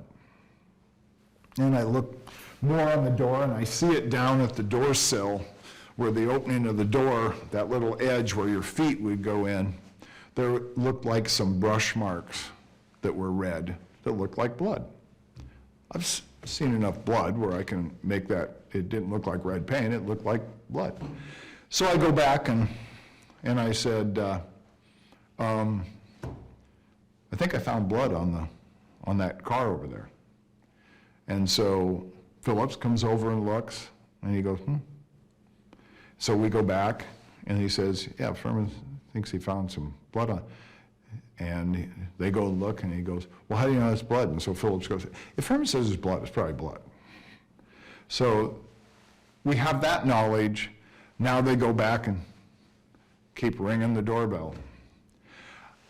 So finally, that it's killing me part, I couldn't take it anymore. I said, okay, we need to look at this situation. We're at a residence of somebody that has a direct relationship with what we believe is one of the victims at the scene. We have bloody shoe prints leaving that scene with somebody that is bleeding. We don't know the extent of their injuries, and we don't know their status. Are they a victim or are they a suspect? We have blood on a Bronco here, and one of my favorite phrases is what I truly believe: there's no such thing as coincidence. You may never know what it means, but it's not coincidence.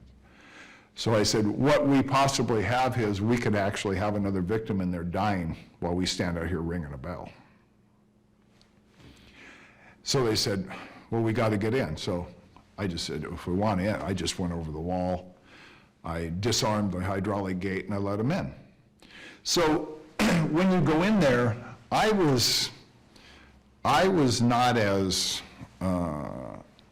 casual. I held back, and I was more of in a tactical sense. I didn't have a jacket on, and I didn't know what we were really doing, but Van Adder and Lang pretty much just went in, and nobody answered the door at the main residence, and eventually they got at the pool bungalows, Cato Kalin to answer his door. Cato Kalin's a character, And I even had to smile at the way he was actually talking to the detectives. Well, they talked to Cato Kalin for a brief minute, and all three of them go down to the last bungalow when Cato said, well, Arnell, OJ's daughter, is down at the last bungalow. So they all rush down there. So I'm left with Cato, so okay, I'll ask Cato some questions. So I start asking him some questions. Anything unusual happened last night? You know, where's O.J. Simpson? Anything weird happened last night? Who drives the Bronco? Do you mind if I look around? He goes, no, I don't care. So I was going through his closet looking at his shoes and seeing if there's any blood on his shoes. So while I'm doing this, he says, well, there was an earthquake last night.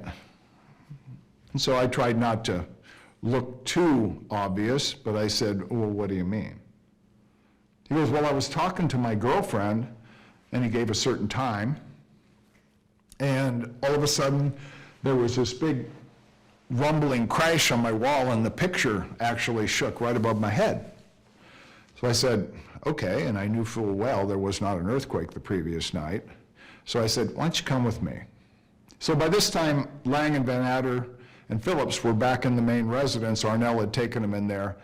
And I said to Phil, I go, you need to talk to this guy about what he heard last night. So I sat him down at there's a little bar adjacent to the kitchen. I go, you stay here, and I told Phil, talk to him. And so I was curious about the crash, because you couldn't really tell where the back of the bungalow was. So I went outside, kind of oriented myself. It was still dark. And I looked to the left, and I saw a little picket fence that looked a little dilapidated. It was probably the fence that belonged to the neighbors, and a little overgrown shrubbery. And so I kept going closer and closer, and then I saw there was this gap, maybe, I don't know, 3-4 feet, that ran all along the back of the bungalow. So I started walking towards it, and you could see that there wasn't a path, there wasn't any stones, there was no walkway. It was, overgrown, not tall, but there was shrubbery on the ground. And as I'm walking, I'm not actually running into any cobwebs or anything where you would normally, if you don't have anybody going down a path, there would be something there. You'd usually run into it. And then I just walk and I see this object. And the first sight, I thought it was fresh dog crap. It's kind of shiny with a pile of brown. And as I got closer, I shined my flashlight on it, and I could see it was clearly a glove, and it looked damp. It looked almost like somebody rubbed maple syrup on it. That's really the look it had. And I also noted that it looked very similar to the glove at Bundy. So I did walk past, because nobody could say just by that discovery that somebody hadn't dropped that and continued and collapsed behind the building. So I continued, but I immediately started to hit cobwebs. So I knew that probably nobody was actually upright and going through here, and there was no disturbance on the ground. So I backed up the same way I came, and I noticed there was a door, and it was a go-between service entrance. I later found out it was a go-between service entrance between the bungalows and the maids' quarters, and it was right here. So I just went back. I didn't touch the glove, and I went back and I told Phillips and Van Adder, and I took them one by one and showed them. And I'll never forget what Van Adder said. He goes, this is a crime scene. Yeah, like it wasn't before, and we've got possible blood on a Bronco. And I said, that's why we're here. And now we have a noise of something that happened last night. There wasn't. Yeah, it's some level of a crime scene, but the excitement was more like a fear excitement, like, oh, now what do I do? So at that point, that's when Van Adder says, go back to Bundy and look at the other glove and get a photo. And that's when I protested. I said, Phil, it's like, I'm taking my hair, fiber, my shoes, everything from where I'm walking back to Bundy that is a hot homicide scene. That's crazy. It's close. This is what, we need to write a search warrant to search the house. He goes, no, go back. So he was a detective 3, I'm a detective 2. He was in charge of the case. I was a good soldier and I went back. So they sent a photographer with me. That's the infamous picture of me pointing at the glove. So at that time, my partner showed up. That's when I walked him through that scene. And I said, come with me. We're going to Rockingham. Now the sun was not up yet, but it was, the sky was starting to light a little bit. So we get back to the Rockingham scene, and I have the whole distance drive and been trying to brief my partner on everything that happened while he was looking for the dog, of which he found. So I briefed him on everything, and including the Bronco. So we pulled up just ahead of the Bronco, and then we got out, and I'm showing him. Now the sun's coming up. And I tell him, I says, well, I saw little flecks of blood on the door handle and the door sill. And he sees it, and I said, I couldn't see inside the car really well, just the back. There's a shovel and some plastic because the tint was reflecting back my flashlight. So now he had natural light, and he cups his hands and looks in, and he goes, there's blood all over the inside. It's on the seat, it's on the dash, it's on the steering wheel. And I said, well, okay. So at that point, right then, he looks to the right, and he sees a blood trail. So we start following this blood trail. It's going up the west entrance to the driveway. So we go up, we're following that. And so once we see the evidence kind of wise, it goes 2 different directions. So we get Van Adder, and we're at the front door. And he's standing there, and we tell him, you know, this, and this. And my partner says, look down, and there's 3 drops of blood standing right in front of him. So now he gets really animated. He starts almost hyperventilating. This is a crime scene now. We gotta write a search warrant and everything. And I laugh about it now, but I laughed about it then.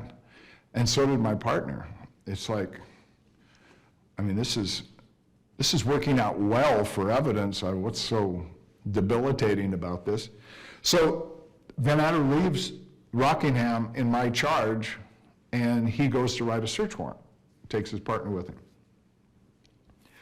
And by the way, this doesn't happen. 1, you don't leave the hot crime scene. You'd send other detectives. I came to realize that the only reason they went to notify, and that's what they went up to Rockingham for, to notify O.J. Simpson that his wife was dead, before they actually have the coroner there to identify that as in fact her, was because it was O.J. Simpson. Now, in the history of law enforcement, in my experience, you don't notify ex-husbands of somebody's death in person. You may notify them to take custody of the children, but they aren't the first notification. But her parents were notified by phone. So I'm a little confused by all the notifications, but you know, as I said before, they threw out the rule book, and we're going to do this all different. So now Van Adder and Lang leave to write a search warrant. Well, now we're going to write a search warrant. We have to clear the house. We have to make sure there's nobody in the house. We have to make sure that everything is secured and nobody has access to anything in the house because we're protecting a crime scene. And the same with the property. We get some officers. We get Don Thompson, and he's on the front, his partner. We have a couple other black and whites. Nobody comes in, nobody goes out. Before Van Adder leaves, I call an LAPD tow truck, a ramp, a flatbed, so we can put the Bronco on the flatbed and transport it downtown to have it locked up in a vault so nothing is compromised. Van Adder sees that and says, no, leave it here. I go, it's got blood in the inside, it's got blood on the outside, we need to preserve this. Nope, leave it here. I have no idea why. But it was used as a coffee table by the media in 3 hours. So, first alarm that went off at the Rockingham scene was really at that moment. So now we're protecting the rest of the scene.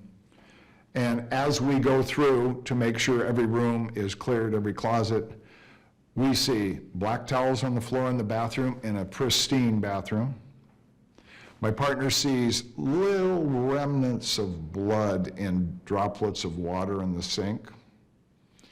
We see an empty knife box for a Swiss Army knife, a 4-inch lockback on the bathtub edge. And this is in a house where you don't even have dust that's out of place. Everything has its place. Every single thing. It is a detective's dream, because anything that is out of place or looks askew is evidence. So we make notations in the hall. The hall cupboard is left open, and there's all these first aid supplies that are just ripped open. Gauze, bandages, they're just ripped open, and the cardboard, and somebody just didn't know, they just ripped open the cardboard and they pulled out the gauze and took off a chunk. This is the way we saw it. We go into the one bedroom, there's no clothes anywhere except for a pair of socks on the floor. So we make mental notes of this because robbery homicide is going to come back with a search team and a search warrant, and then we point it out, and they come back with photographers, they document each evidence as they collect it. That's the way you do it. So we wait till about, I could be incorrect, maybe 12:30. So it's just daylight, and now it takes Van Adder till 12:30 to write a warrant and get it signed. Okay, so be it. We know that he calls Marsha Clark to ask advice on the search warrant, which I have to say, it's as easy as pie. It's just tell a story and you've got probable cause. But he calls Marsha Clark. Marsha Clark ends up showing up there eventually at the estate. So that's kind of a side story. So Van Adder comes back with the search warrant. He comes back with other robbery homicide detectives, and he hands the search warrant to somebody and they read it, and he hands the search warrant to me. I read it and I hand it to my partner, and then you always leave a copy of the search warrant at the scene for the owner of the property or the suspect, right? So you leave it there. And he left it on the kitchen counter. So Roberts and I read this, and I didn't need to look at him. I knew kind of we were secretly rolling our eyes. We wanted nothing to do with the writing of this search warrant. It was so bad. Then he sees Van Adder leave a copy, and he goes over there and he goes, Phil, you have to leave a copy. He goes, yeah. He goes, not the original. So, So, once again, we're seeing, if we're making mistakes about leaving copies of the search warrant, what else is going to happen here? So the robbery homicide team comes in. What were the mistakes in the warrant? Well, the warrant was just sketchy. It lacked all the absolutely glaring pieces of evidence and the connection between one scene and the next. Just like we've described, the search warrant would be, your client responded to this crime scene and saw 2 victims, unknown method or cause of death, and we saw certain evidence there and shoe prints that left in blood, and we knew that we had a victim or a suspect that had left the scene And upon responding to the Rockingham estate to notify the ex-husband of what we believe to be the victim, to quite possibly take custody of the children, we identified blood on a vehicle parked outside, and then ultimately identified blood drops going in, and then we found a glove that we believe matches the glove at the first scene. Pretty simple. He omitted about half of that. It was just jumping around, it was very sketchy, and that's why it was challenged in court.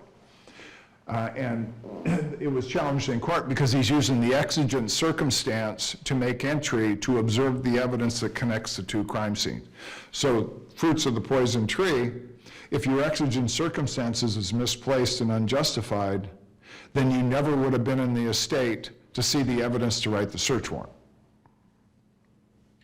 What was your theory of the glove when you found it? At those moments, what were your thoughts when you found the glove at Rockingham? Well, the glove at Rockingham, there was really no thought about anything about the glove. It looked like the glove at Bundy. There was nothing that indicated anything how it was there, if it was thrown there, dropped there. The ground had leaves. There was no way to say if there was a shoe print. There was no other evidence. It looked fresh. There was no debris on top of it. There was no dirt. There was no leaves that were laying on top of it. It looked wet or damp, saturated.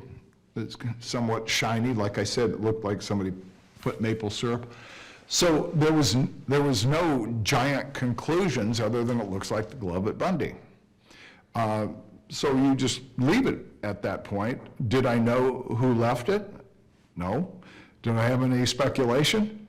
No.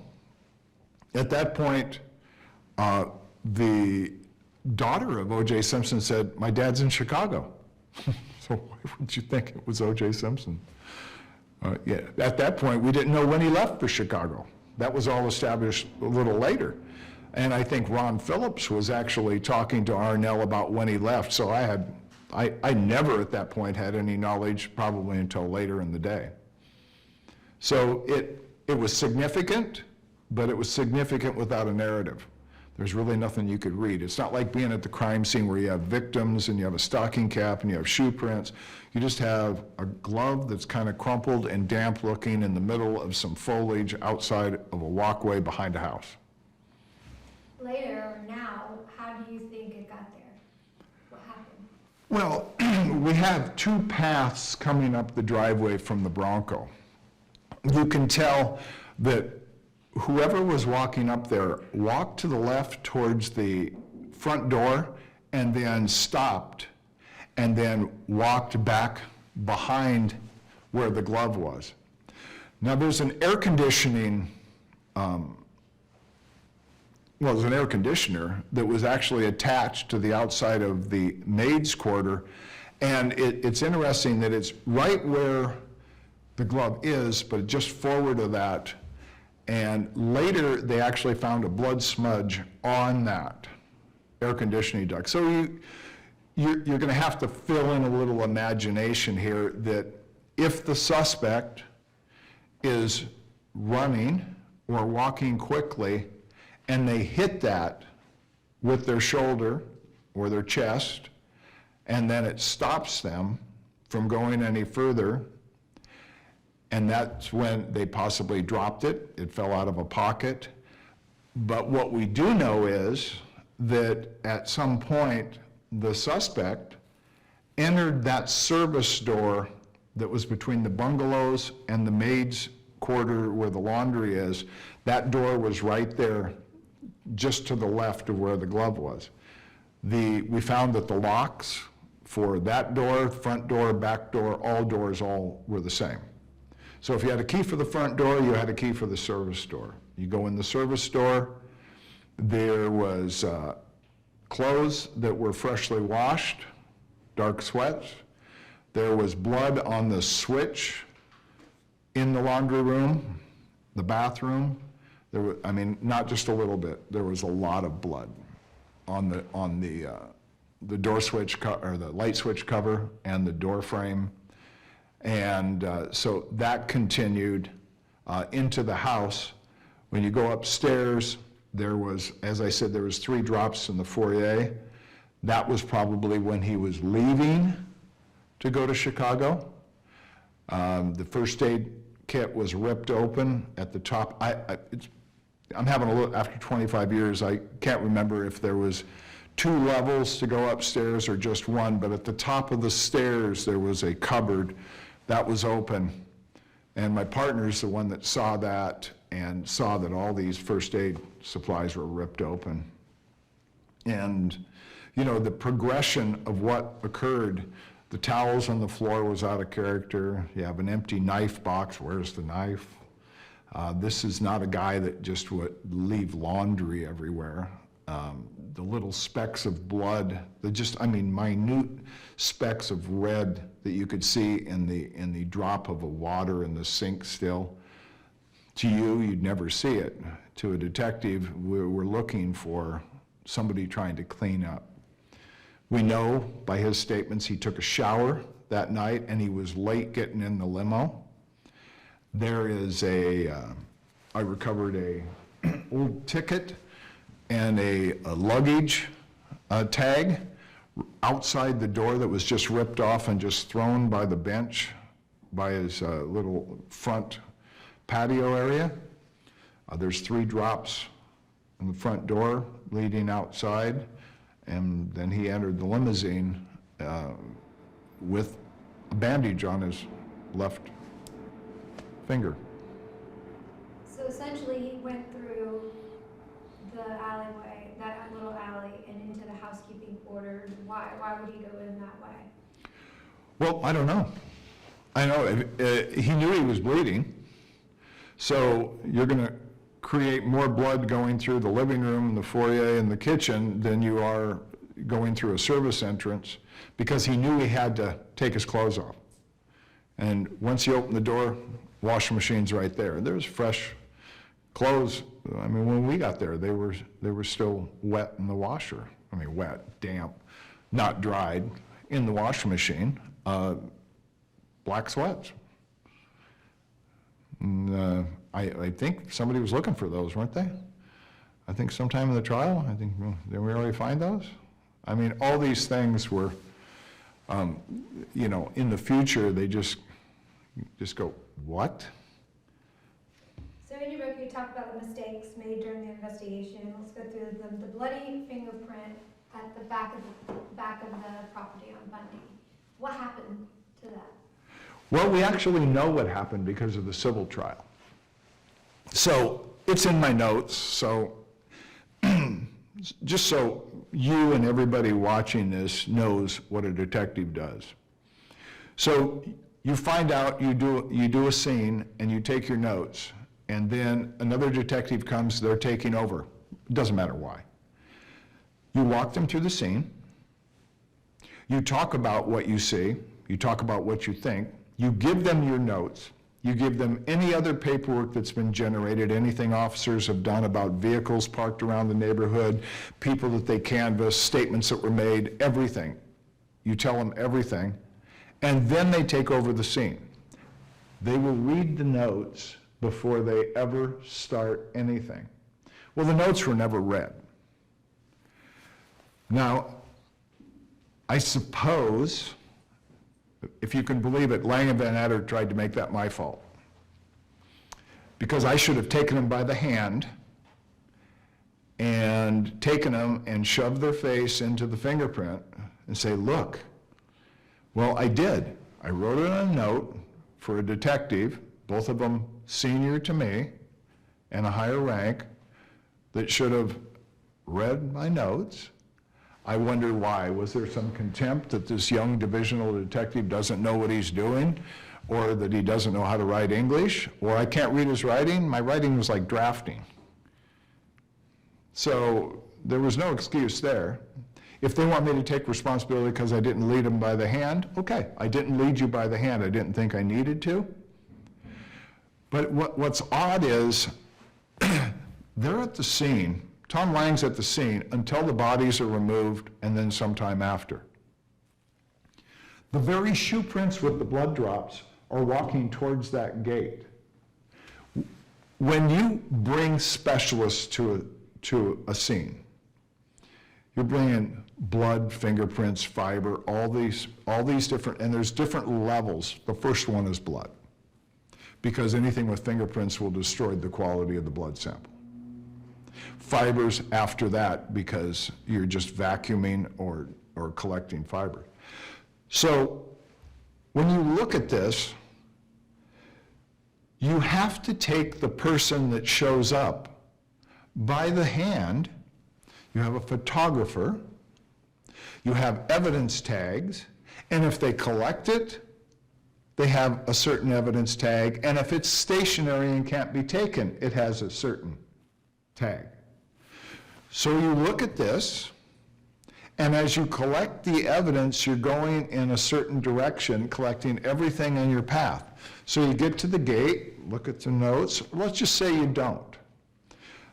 If you're with the blood expert, and he's collecting blood samples, and you get to a point where you have to open the gate, you want to know if that blood was transferred anywhere. They're bleeding on the left side of the body. Is it their hand?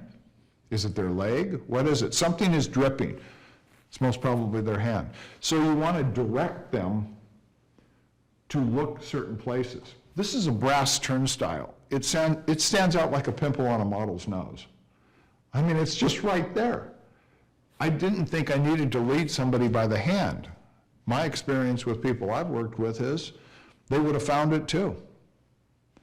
So that didn't happen. Had it happened, we would have had O.J. Simpson's fingerprint in blood, most probably a mixture of his own blood and one of the victims, if not both, on a turnstile at the scene with a shoe print of his size shoe with a Bruno Magli shoe. So you ask, what happened? Well, we had to wait till a civil attorney got a hold of this that does not have the access of LAPD detectives or our scientific investigative division to find out that he was wearing Bruno Magli shoes and to find out what happened to the fingerprint. So once the crime scene's released by robbery homicide, the family goes there and they're worried about media, so they want to change the locks. So they're going to change the lock on the back gate. The locksmith that they interviewed said, well, I changed the lock and I saw the bloody fingerprint, but I thought you already processed it, so I just threw it away. So now we know that the locksmith has no reason to lie, so we know the bloody fingerprint existed. But when I testified, Marsha Clark tried to tell me, well, you don't know it was a fingerprint. You can just say possible. I go, no, I knew it was a fingerprint. It was like 12, 15, 20 points. No, I knew it was a fingerprint. And I'm not going to testify any other way. So there was an obvious moment there that I should have had a light go off in my head. That there's a lot of people that knew the mistakes and they were trying to do an end around some of these mistakes. The coins weren't used either. I don't think they were brought into the fact that there were coins and. It's interesting about the coins. There was really, you know, when I do things in an investigation, there's nothing that's really insignificant. If you go into a kitchen and there's been a crime committed in the house and one person lives there and you have 2 different kinds of cans of beer in 2 different locations, I can extrapolate that there's probably 2 different people that were there. So you take those cans and you use fingerprints and certain things that are out of place, and you kind of have an autopsy of how somebody lived. If they live in a hoarder's world, it makes your job almost impossible. If they're neat, if they are organized, then what's out of place is probably part of evidence. So do you always hit 100%? No, but if you seize it and it means nothing, that's fine. If you don't seize it and you need it, that's really bad. So that's my policy, and when I talked about the coins, it was scoffed. It was laughed at. And I said, see, coins are in somebody's pocket. The possibility that there's a partial print on one of the coins is possible. So why not? Now, if we never solved that case and we had those coins, now we have something called contact DNA. We didn't have it then. Now we have it.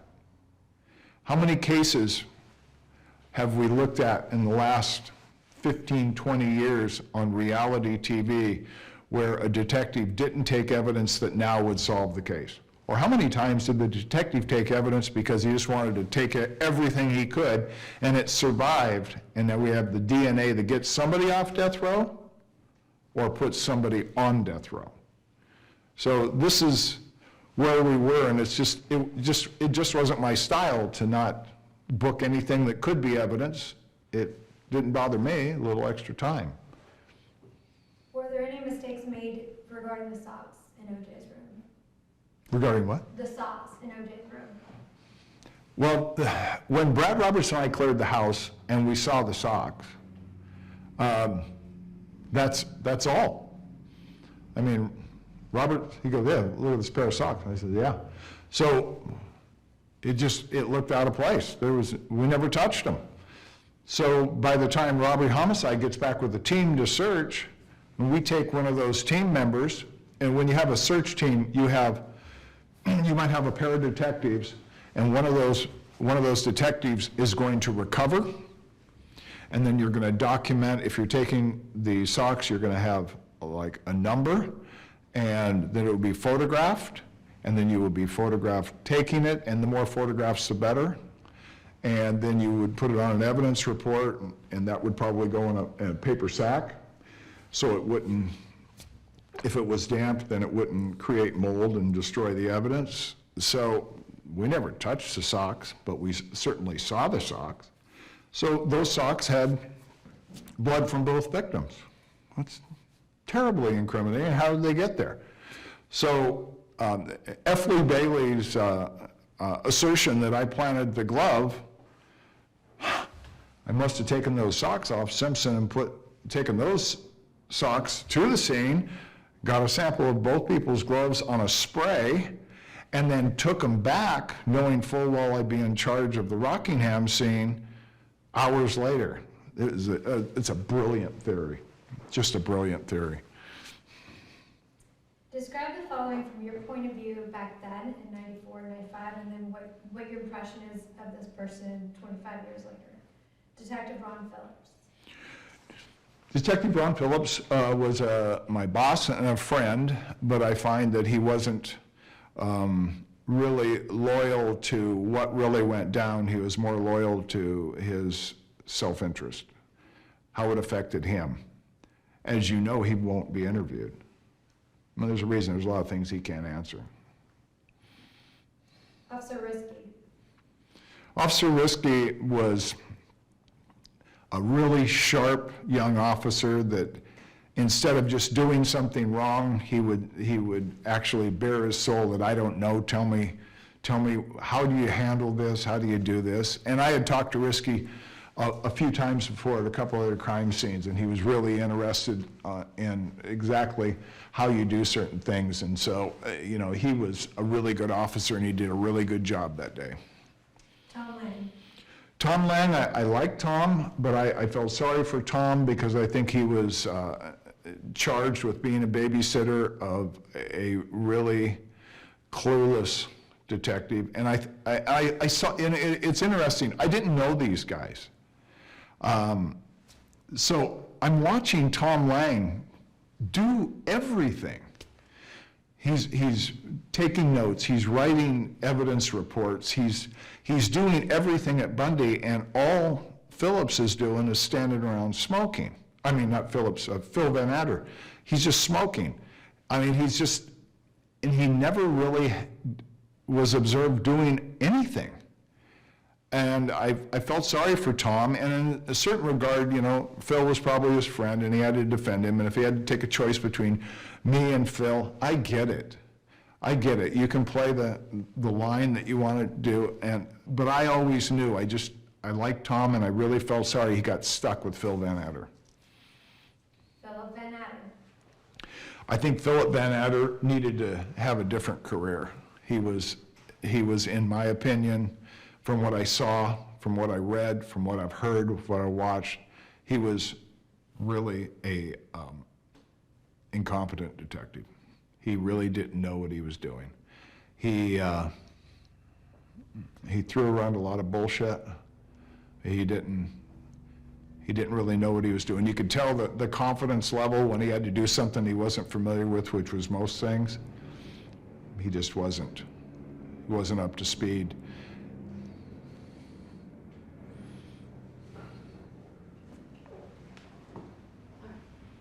Should we do Just that repeat, again? he wasn't up to speed. Repeat the whole thing, or can you, yeah, The whole thing? yes, On Phil Van Adder? yes. Okay. Philip Van Adder. He was a guy that this was not a good career choice for him. I didn't see him as being a good detective. I'm not sure he was even competent. I didn't see any skill as being a detective that he seemed to have a handle on. Tom Lang seemed to do all the paperwork, made all the difficult conclusions. Phil Van Adder was just not up to speed. He just wasn't there. He approached everything like he was a brand new cop and didn't know what to do and never had any training, and he's just on the job training. It's the way that the investigation went the entire time. He was too lazy to drive to West LA, so he would call my partner and myself to go out and follow up on certain leads. So I went back to Bundy. I found some chewing gum, I booked it as evidence, and I found some more blood. Everybody rolled their eyes, we got enough. No, you take everything. Phil Van Adder at Rockingham told Dennis Fung, see this line of blood, just take every third or fourth drop. This isn't just mistakes or, just overlooking something. This is lazy incompetence. It's like saying, just take every third or fourth bullet casing. It's absurd. And it came back to bite him. And, people want to see this case in a way that Simpson is questionably innocent. So it allows them to say he's innocent because this was a problem, this was a problem. Great. Race wasn't included in this case. But I'll guarantee one thing, when you eliminate the knife, when you eliminate certain evidence in the house, when you eliminate several drops of blood, when you bring blood samples back to the Rockingham scene, when you have somebody go contaminate the Bundy scene, when you forget to take a bloody fingerprint, how much more do we have to do before somebody can say there's reasonable doubt? So was this case lost by the prosecution because of the investigators the first night, the detectives? If I never existed, if they never found a bloody glove at Rockingham, if they never went to Rockingham, and all they had was Bundy, there was ample evidence there to have a prosecution and a conviction of O.J. Simpson. Do I think it would have happened? No. Once and for all, did you plant the bloody glove at Rockingham? Not only the planting of evidence, a glove at Rockingham is absurd, and I take affront to the point where I took 2 polygraphs. One was on TV, one was not. The first one I took was the #1 polygrapher in the country. I believe he was also the president of the Polygraphers Association. He met me, he developed the questions, he developed the control questions. We had a polygraph. He said I passed the highest he'd ever seen. Crucial questions, every single crucial question was in there, including, did you plant any evidence? Did you plant the glove? Did you plant a glove? As soon as that polygraph was analyzed, we released it on news. I appeared on the news. F. Lee Bailey appeared on the news and said, you know something? I don't recognize that. He should do it with my polygrapher that I used for 20 years. So I told my publisher, I says, fine, find him. I did that one on TV. And he said, you passed at the highest level I've ever seen anybody pass this polygraph. The idea was F. Lee Bailey would apologize to me for saying I planted evidence if I took a polygraph from his guy. Okay, I'm still waiting. So I don't know, and right now when we're doing this, we have one party that's trying to impeach our president. We have Russia involved. We've got all these things going on, all these crimes. We've got the ex-FBI director, you know, and a pile of crap. Have you seen anybody take a polygraph? Have you seen anybody take a polygraph on TV? Well, I'd probably say it's because they can't pass one. I could. So 25 years later, and to my recollection, since I've been a police officer, a detective, and 25 years after, I've never seen anybody accused of a crime go on TV and take a polygraph. Have you?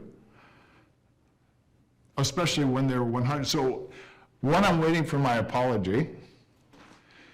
Two, I think it is such a disgrace that intelligent people with a doctorate in law would actually put the country and the legal system through such a charade for nothing more than their own ego to say, I won.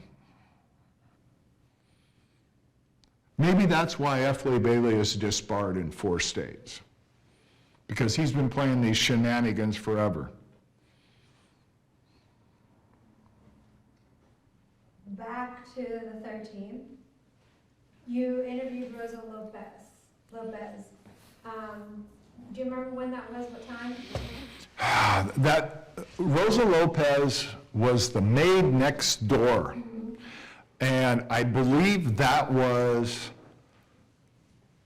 the morning, the first day I was at Rockingham, because we left that night at about 6:30. So the same night I responded to the scene was still the same date on the 13th. So during that day sometime, I had the time to actually do that. Because you remember, before the search warrant got there and they had a robbery homicide team, I was in charge of the Rockingham estate, so I couldn't leave.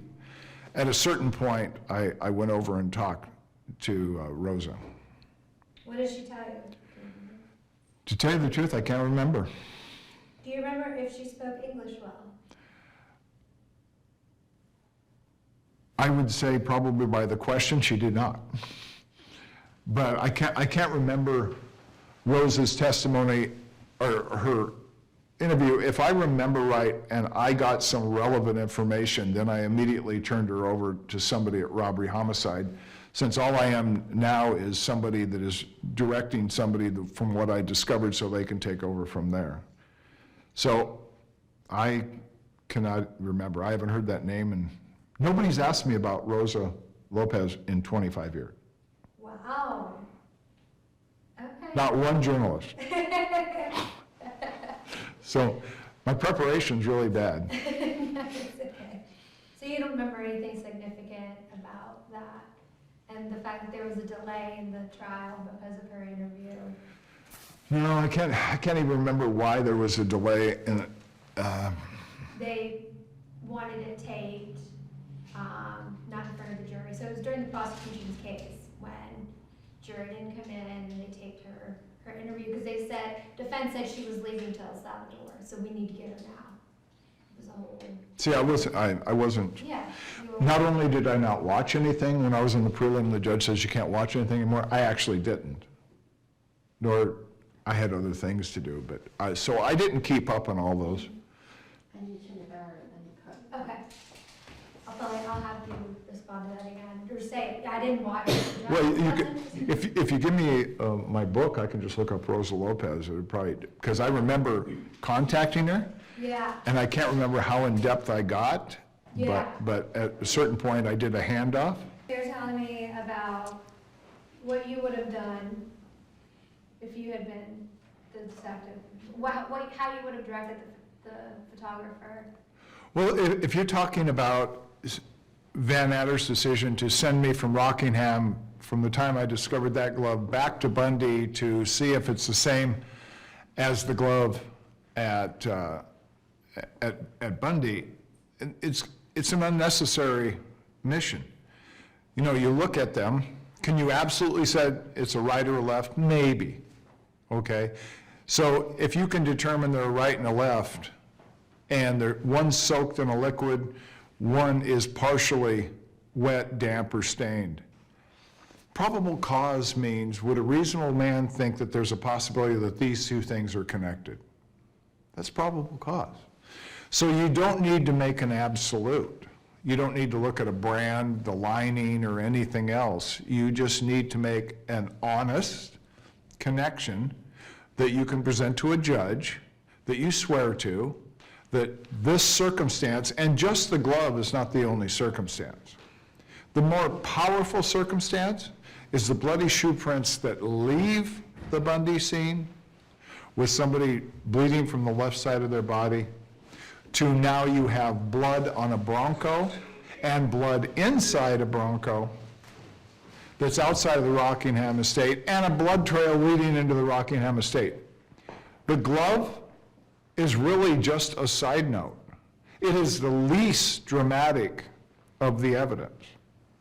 So if you just tell a tale, how it went down, it's overwhelming probable cause to actually get a search warrant.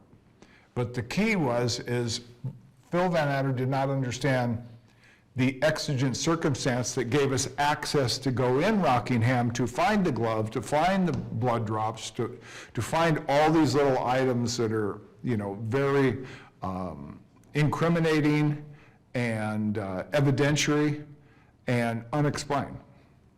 So that's what you need to do so you can actually now use that probable cause to get a search warrant.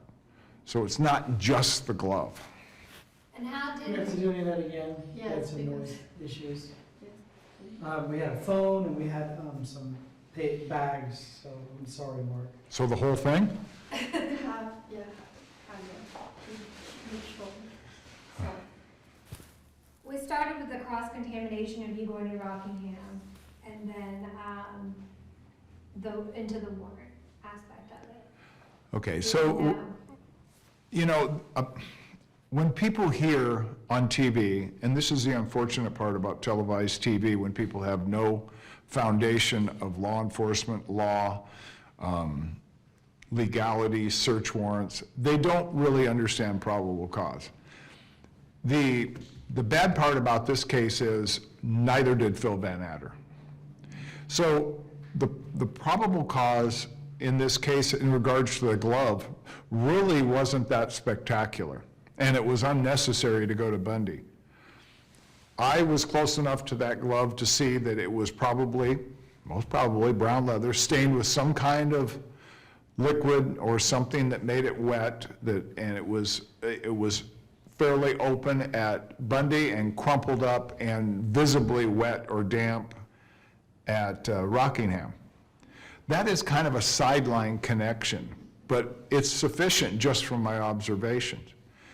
The other evidence that we're looking at to actually gain entry to Rockingham, and that is really the key, not the discovery of the glove, it's coming up with the probable cause to actually get onto the Rockingham estate. So that evidence is my observations of blood that was on the Bronco, and then actually kind of articulating that it's not just that we have this man that's related indirectly to possibly one of the victims, it's that somebody left the Bundy scene with blood on their shoes and bleeding from the left side of their body. Now we have a car that has little specks of evidence of blood outside on the door handle. He's bleeding from the left side of his body. And the door sill, he's got blood on his shoes. A reasonable man would conclude that there is a possibility that the Bundy scene is connected now to Rockingham, and that could be in a life-saving situation or a suspect situation. We didn't know which. So that's the exigent circumstance that you need to not only enter immediately, that time is of the essence. You don't have time to write a search warrant. So you need to enter and establish what occurred there. While we're trying to find out what occurred there, I discovered the glove, and I saw other evidence, but we didn't continue our search. We stopped, froze, and protected the scene, and then the search warrant was written. So going back to the Bundy scene was totally unnecessary, and all it did is create an opening for the defense to say that I could transfer evidence, whether it's blood, fiber, hair, or any other evidence, and it gave an opening for F. Lee Bailey to say that I planted evidence. How did the first search warrant, the way it was poorly written, affect the trial? Well, the first search warrant was poorly written, so it immediately put Phil Van Adder on the hot seat. So it showed that he was not, an in-depth detective that was really dotting all his I's and crossing all his T's, and he didn't really have a working knowledge of some of the rules of evidence. So I remember when he was on the stand and they were challenging his search warrant, and the defense in so much called him a liar. And I didn't watch his testimony, but I definitely heard about his testimony, and for some reason I needed to get something from him at the lunch break, and I said, "Where's Van Adder?" And he said, "He's outside smoking." So I went outside on this terrace on the, I can't remember which floor it was, in the criminal courts building where the DA's office is, but I went out there and he was, all leaning up against a pole and being kind of like thoughtful and smoking and staring into space. I says, "What's going on with you?"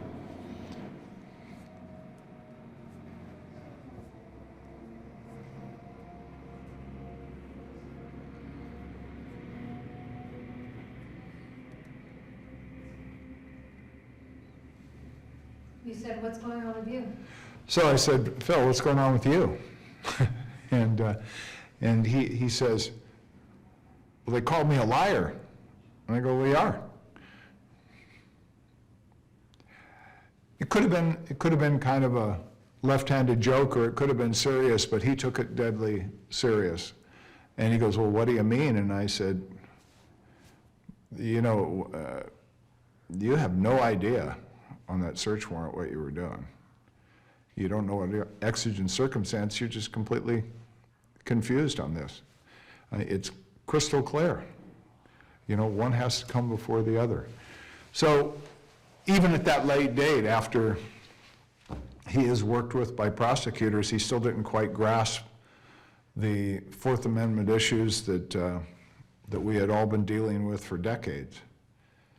And it's kind of a window into just what he does on an everyday basis. And that would probably be avoid these things.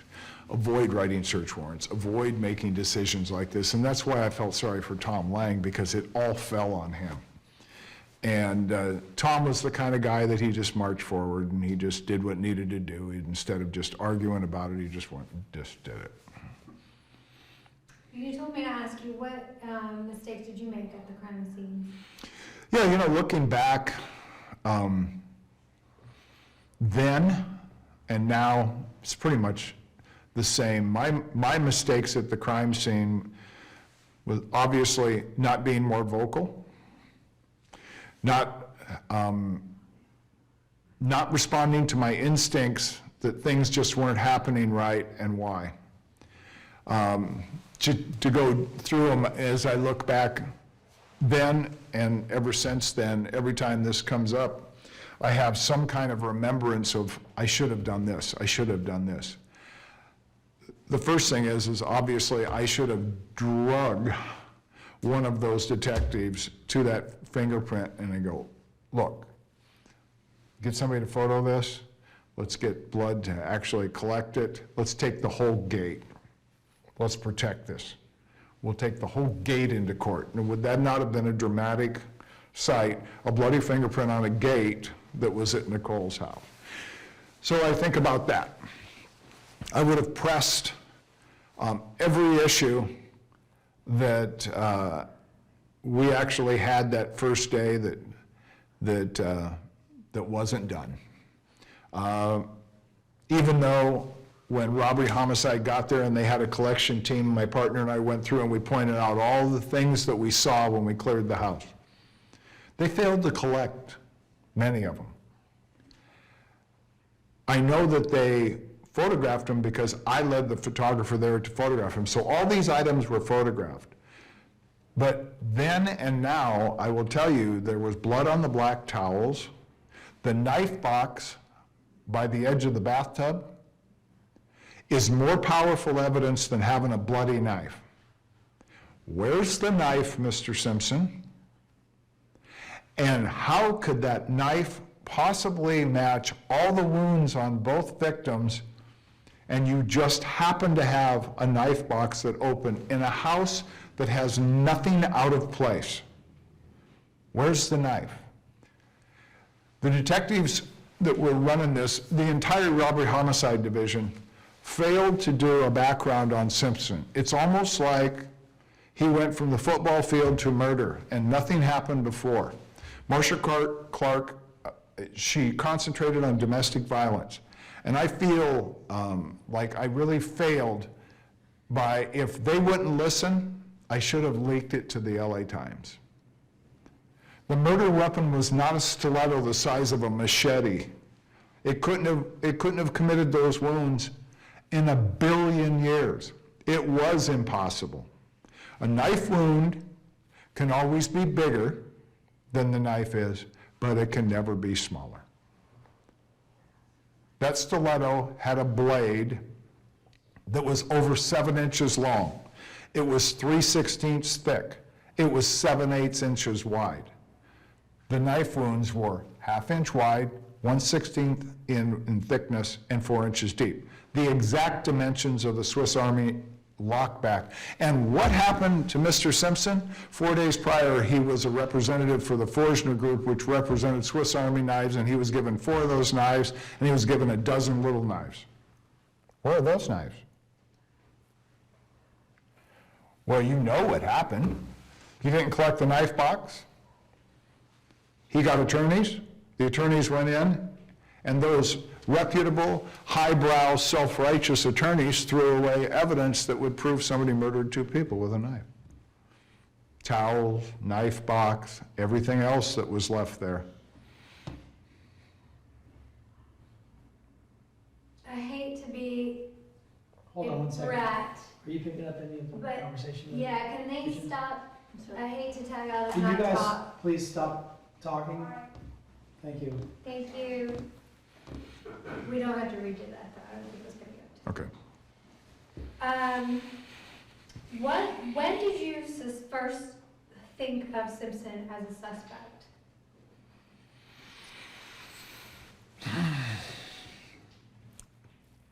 I suppose, well, see, I wasn't privileged to converse with him where he was in Chicago. So when Cato Kalin said there was a noise at the wall that he thought was an earthquake and his picture shook, and he was talking to his girlfriend, he knew what time. That led me to the back and I found the glove. But that didn't really connect Simpson. It connected a piece of real estate. And you remember when I first saw Cato Kalin, what was I doing? I was looking at his shoes. So I just wouldn't jump to those conclusions. Let the facts fall where they may. We know somebody was bleeding from somewhere. Could have been their nose, could have been their left hand, could have been their side. It could have been many things, but you know, the fact was we had a suspect that was bleeding that had a certain type of shoe and a certain size that left the scene.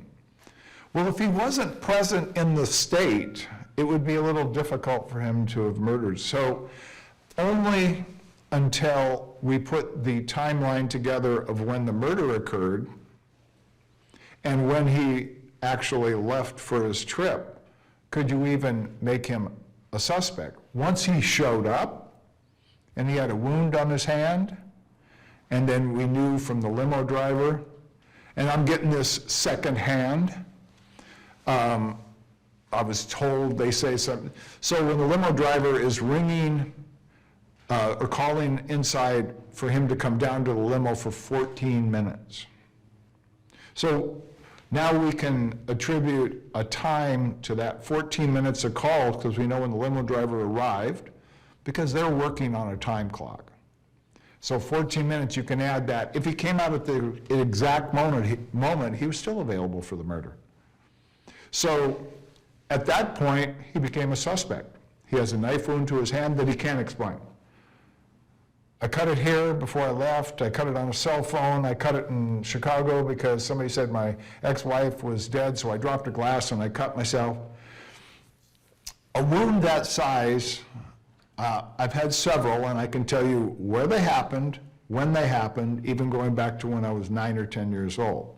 This is not something, so I think the day before you could probably remember an accurate remembrance of exactly how you had a deep gash into your finger that wouldn't stop bleeding on the airplane. Hard to cut yourself in Chicago when it's bleeding on the airplane. So we know that somebody actually applied first aid to themselves in the house sometime the previous night, so could have been before he left for Chicago. Could have been a reasonable explanation. He is the one that made himself a suspect. That brings me to, we didn't touch on the interrogation Lane Van Adder made.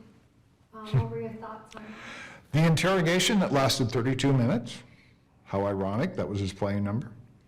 32 minutes is just enough time to actually get your stuff together, soften the person up, making them feel at ease, get them a cup of coffee, tell them that they, give them your sympathy, and you know that even though you were divorced, it's the mother of your children, and this must be a very difficult time for you, but we have to actually talk to you because there's things about your house, you were gone, so we just have to establish who was there, and many things that we need to talk about. 32 minutes is nothing, but let's just say that that's all the time you have. O.J. Simpson.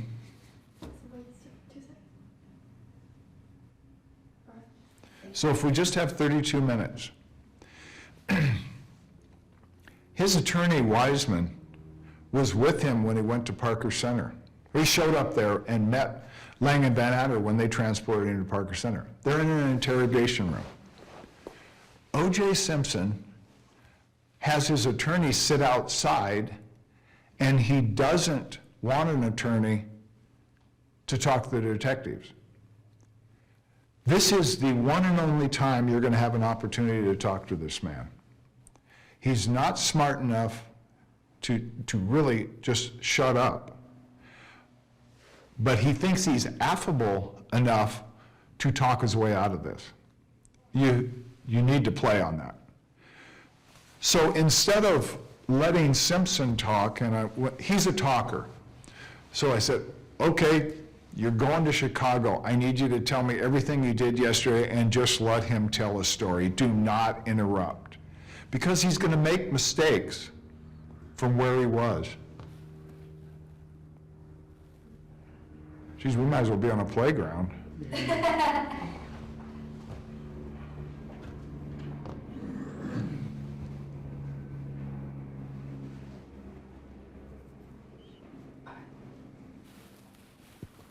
Okay, where was I? You said, you asked the questions. Oh, in the interrogation, it's like Simpson liked to talk. And this was his thing. He was Mr. Personality. You ask him a question and then let him go. Just let him tell the story. He is going to lie about key areas, and then you come back and go, okay, I get it. How'd you cut your finger? So you let him tell you, and before you talk to him, you have to know something about the cut on his finger. You have to know something. You have to know that his blood is at his Rockingham estate. You have to be able to talk to somebody that was on that flight, a flight attendant, a ticket, a gate, somebody that can say he had a bandage on his hand. So when he says, I cut myself and Detective Phillips told me that she was dead, I dropped a glass and I slammed the glass and I cut my finger. So then you got him in one lie. You don't challenge him, you let him go. And then you continue this thinking that he's going to be able to talk his way out of it, and then say, well, explain exactly how this piece of evidence ended up in your Bronco. So instead of doing that, they let Simpson say what he was going to say, and then they provided the evidence instead of letting him account for it. They provided what they had found. So all that they did they ended the interrogation. This is unbelievable to me. A double murder case, a special circumstance case, and you have the suspect without an attorney, and after 32 short minutes, okay, we got enough. So Simpson knew what he was asked, and when Wiseman realized, Simpson knew what he was asked.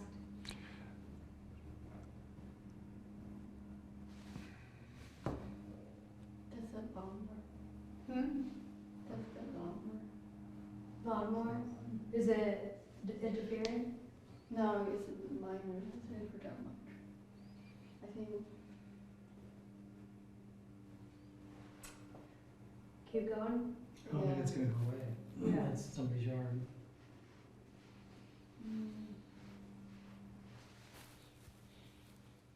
I think go away right now, so.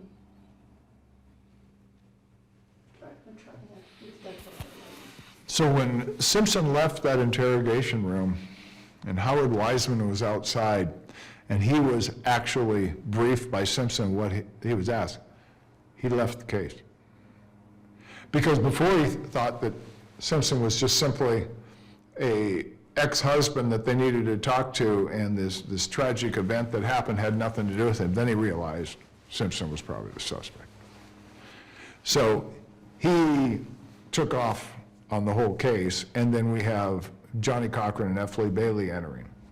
So Simpson tells these new attorneys everything that was said, and what do you think they do? They clean up what was left there. How much was left there? A lot. Why? Because the detective that was in charge of the case, Tom Lang, was handling Bundy. He was left alone there. The first thing you don't do. Phil Van Etter went to Rockingham and supposedly directed this. He's supposed to physically direct the collection of evidence, and he didn't. He left it to a team that didn't have any knowledge of the Bundy scene. They didn't know what was important evidence and what was not. They did not know about what was going on with Simpson's interrogation. They didn't know what other witnesses said. So Van Etter ignored Rockingham, and they didn't collect many pieces of evidence, including the knife box. What was your relationship with Marsha Clark like?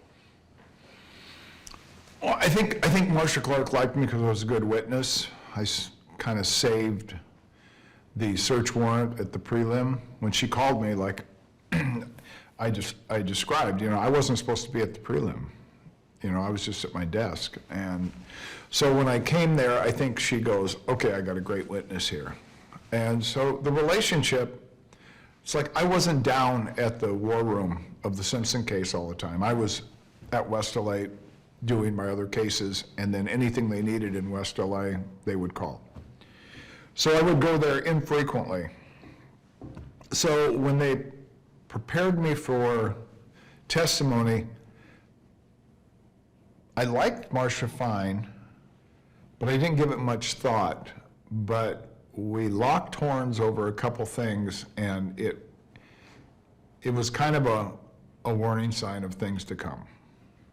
So I remember walking in the office, and the secretary, I could still remember her because I knew her from other times at the court building, and I greeted her and joked around with her. And then I saw Tom Lang with the murder book open.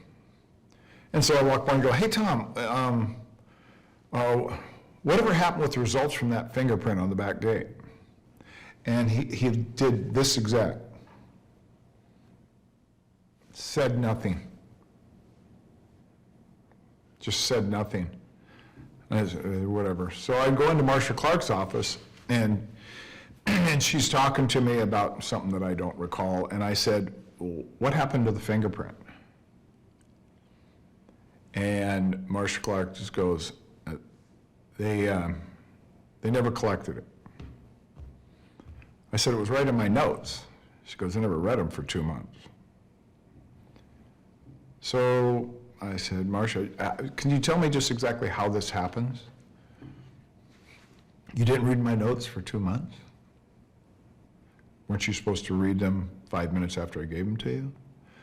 So this actually established a little something that Marsha knew and that I was not satisfied, not willing to just let it go, "Oh, well." So then when it came down the road a few more weeks, and it was getting close to, I believe I testified in February. So she was talking to me, and we were going through this, and I said, well, then I was leading my partner through the crime scene, and he was the first to actually see the fingerprint. I absolutely saw it. I documented it in my notes. And she goes, "But you didn't really know it was a fingerprint." I go, "Yeah, I did. It was on a piece of brass, and it was in red blood, and it was probably 15 points plus, if not more." And she goes, "But you could say it was a possible fingerprint." I go, "No, it was a fingerprint. I've got 10. I've taken hundreds of prints on crime scenes, and I know that's a fingerprint." She was trying to get me to testify that it was only a possible print, so it didn't have to really have any impact negatively on the investigation, and also a place where the defense couldn't find another hole where the investigation was sloppy. So this is like, and I can remember, I go, okay, well, there's plenty of evidence. If I were her, I probably wouldn't even ask it, because I doubt the defense would. But she did, because I'm testifying, and she says, "Well, then you did what?" So, my notes were right there on the screen. Possible fingerprint, in blood. That's pretty definitive, so you can't ignore it. And the defense didn't either, but they never asked any questions. Not that I recall. They might have. You're doing, the revisit 25 years, you probably got a better understanding of testimony now than I had in the last 20 years, but. When did you first realize that the defense was going to paint you in the way they did and use you as their fall guy to distract? Well, they had some witnesses that were coming forward. A female that was I think she was trying to flirt with me, and I really wanted nothing to do with her. I didn't recall our conversation, but she said that I made some racial comments. Somebody else that was a girlfriend of some girl that heard me say something to her, and they had a drug dealer that said I said something to him. And I could see the writing on the wall, and it was fairly obvious from the onset that they could not actually challenge the evidence because of Simpson's own actions. The cut on his hand, the things he said and the things he didn't say, the evidence at 2 scenes, and the DNA. 300 pieces of DNA? I don't know if that's accurate, but it's over 200 that were absolutely 1 in 100 million that this is the man that contributed this sample. So, like I said, July 5th, 1994, I was doomed. Didn't matter what. They just found something. What did you think about the defense strategy that you racist or biased. You framed OJ, the rest of the LAPD bungled up the evidence, therefore OJ was innocent. At the time, what did you think of their strategy? Well, it's interesting when the defense's strategy is incompetence, racism, planning of evidence. It's somewhat comical if you stop listening to the loud horns and actually read the sheet music. It is something that it's mutually exclusive of each other. It doesn't disprove guilt. It doesn't disprove his client's cut on his finger, his statements, his blood at the scene. Could you have both? Yes, and the criminal justice system in this country is made so flawed human beings can still provide evidence to a court, and that will be protected by a judge and the Constitution to allow that evidence to come forward, the relevant evidence to come forward, so a jury can hear the evidence against the defendant. So in this case, they were going to play race in the media to affect a trial on TV, to influence a judge, to intimidate people, and that's exactly what happened. So it really doesn't matter who you are.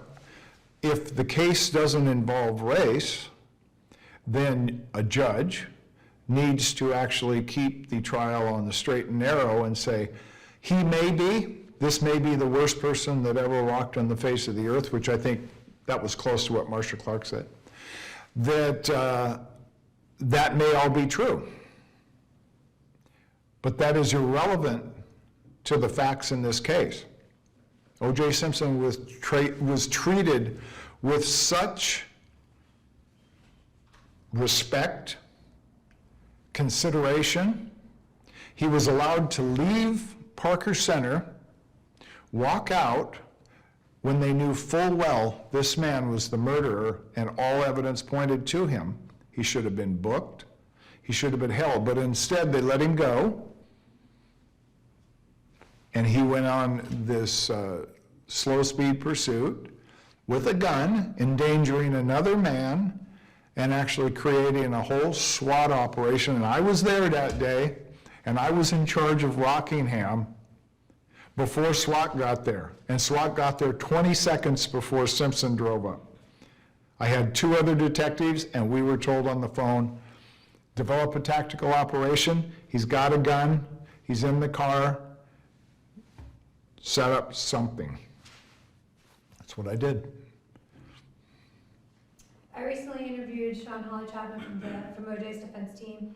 She said their case was based upon the concept that you can't trust the message if you don't trust the messenger. She said the LAPD was the messenger, so the evidence couldn't be trusted.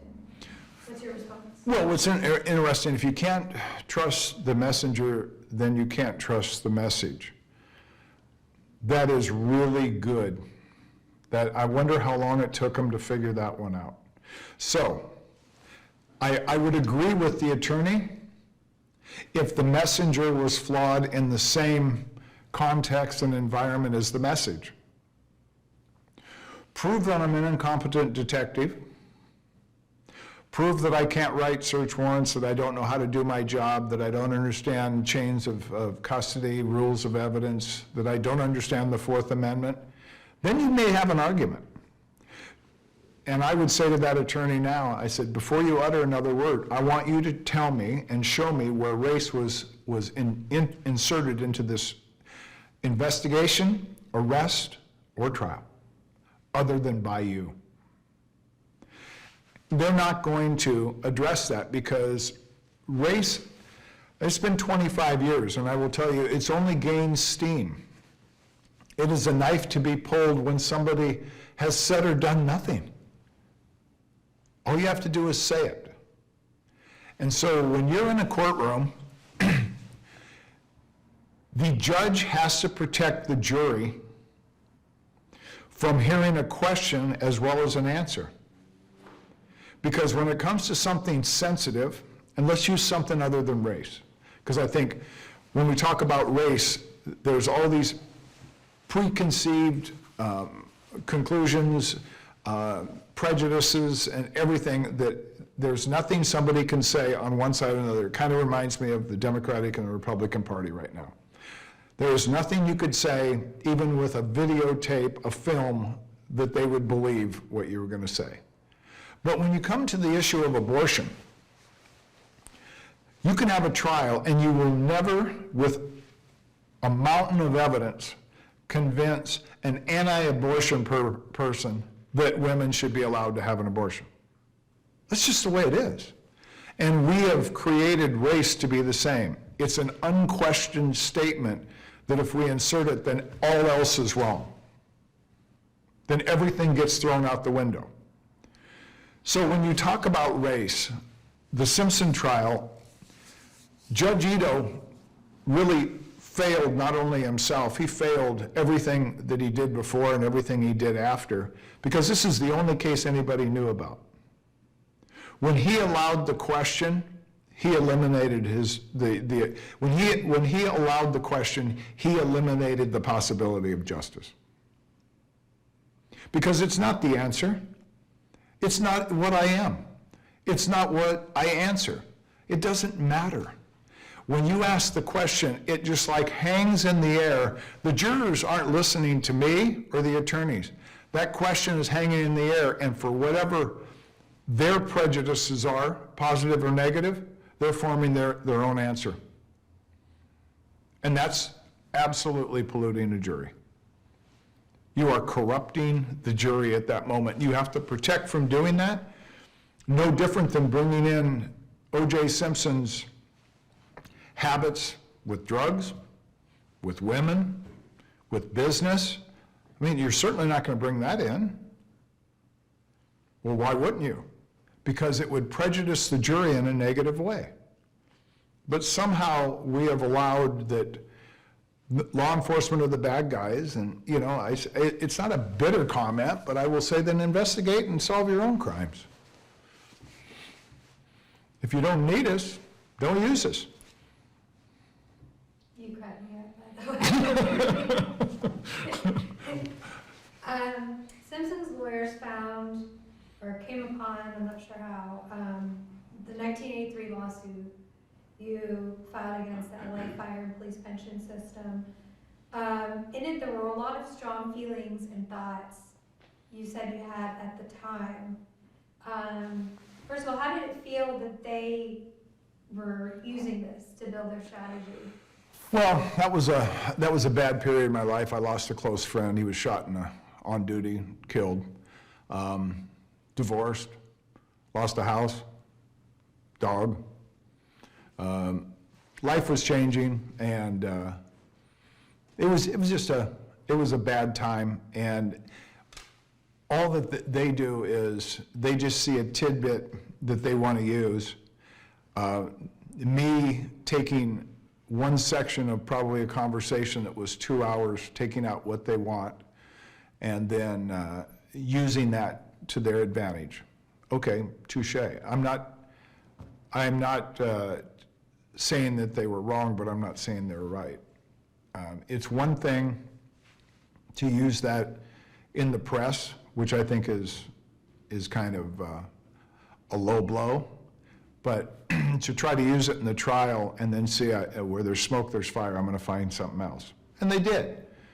Okay, you know, they ended up finding a screenplay that I was part of that was also a book.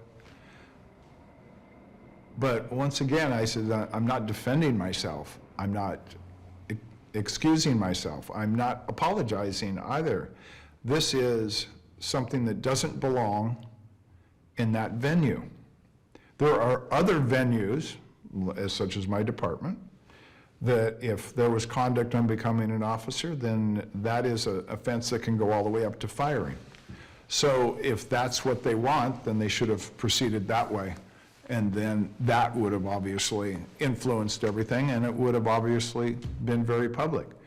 But when you decide that two people that were murdered, somehow, because the detective that found a lot of the evidence that incriminates your client is flawed in your eyes or in society's eyes or even in his own eyes, but for some reason he's a pretty damn good detective and he did the job.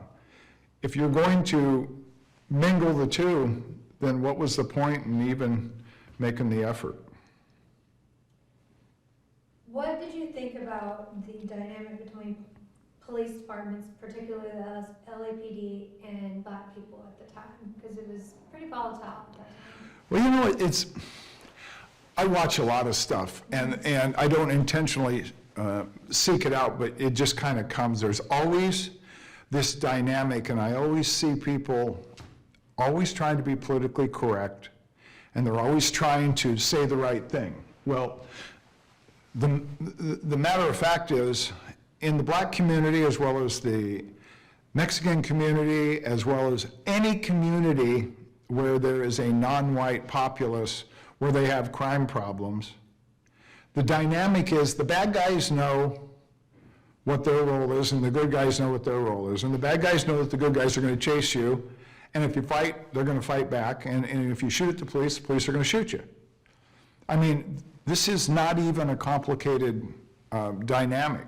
What's complicated is when people that don't live there, that use it as some kind of philosophical soapbox, then they start using it as a political tool to get what they want, to put the police down, to keep them in check, and then actually, elevate themselves to a holier than thou position.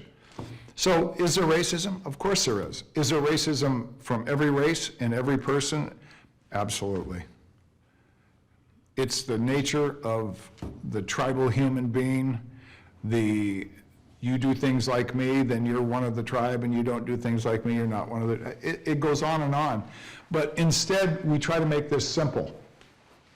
Police stop black people and they shoot them. That's not the fact. And they have percentages, they're arrested in direct disproportionate to the crime. Absolutely wrong.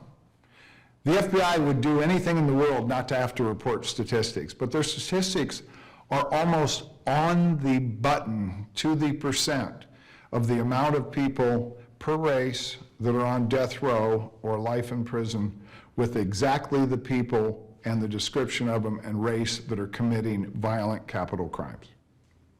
Almost exactly. So we ignore that, and then you ignore the incredible job that law enforcement has to do every day, and the one thing that nobody ever says. So if I'm working in South Central Los Angeles, I don't think it's a shock that I don't live there. So I'm putting my ass out on the line, and I'm chasing people down alleys because this person victimized somebody that I don't know, that is black, in a place that I don't live, for what?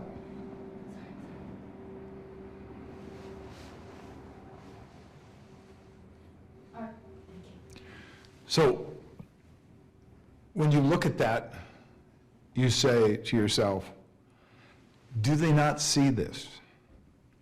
Well, they probably do and they probably don't, but they don't like the police to have too much power. Well, we don't. And we're not concerned with power. It's very simple what police do. Detectives are charged with solving crimes. They don't get to dictate who committed the crime.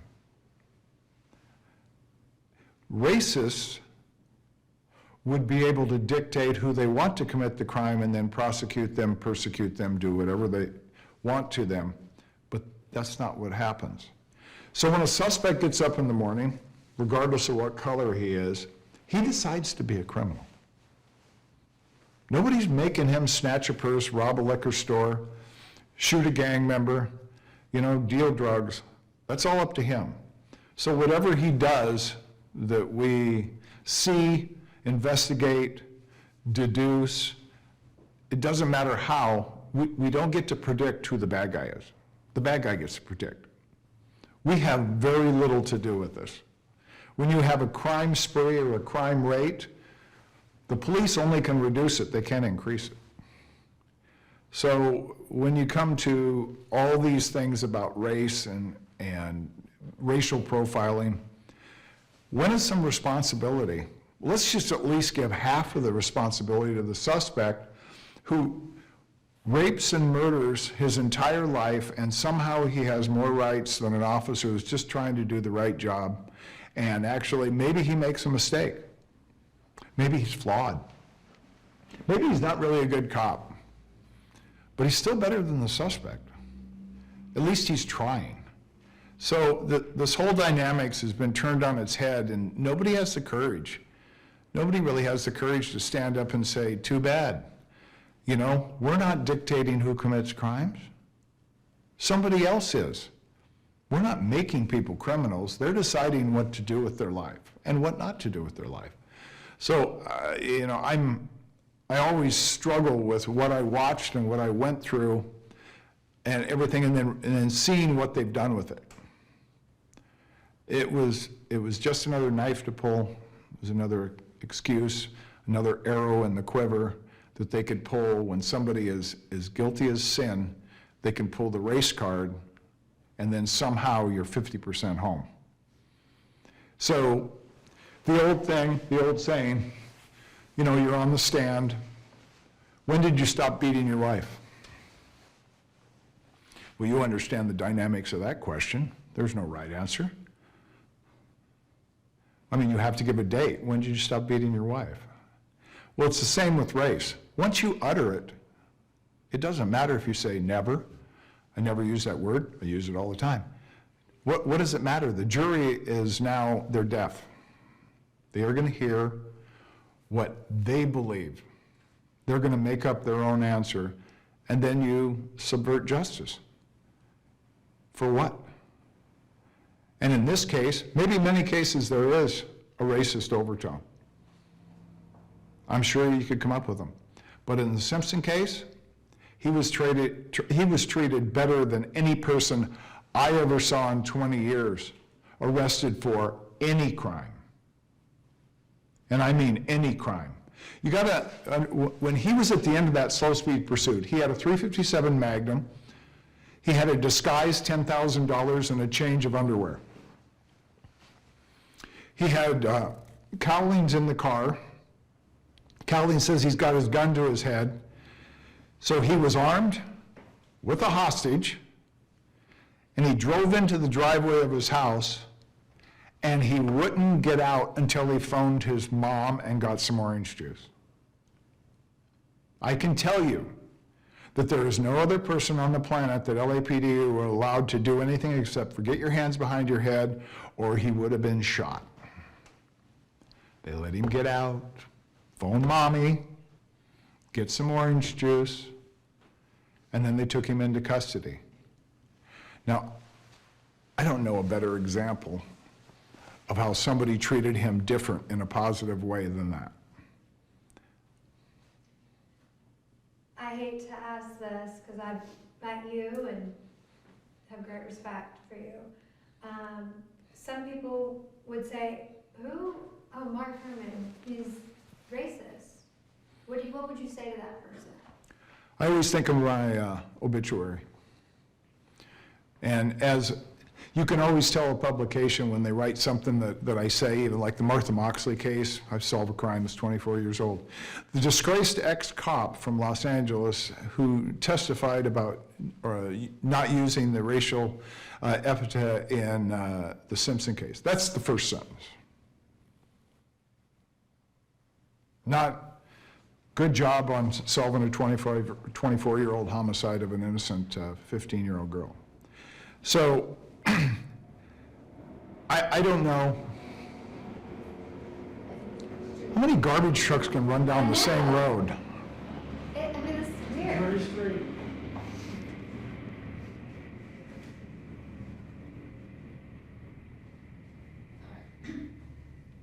Now I lost my train of thought. What was?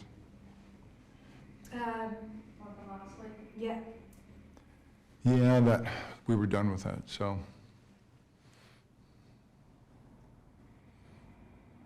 Oh, okay.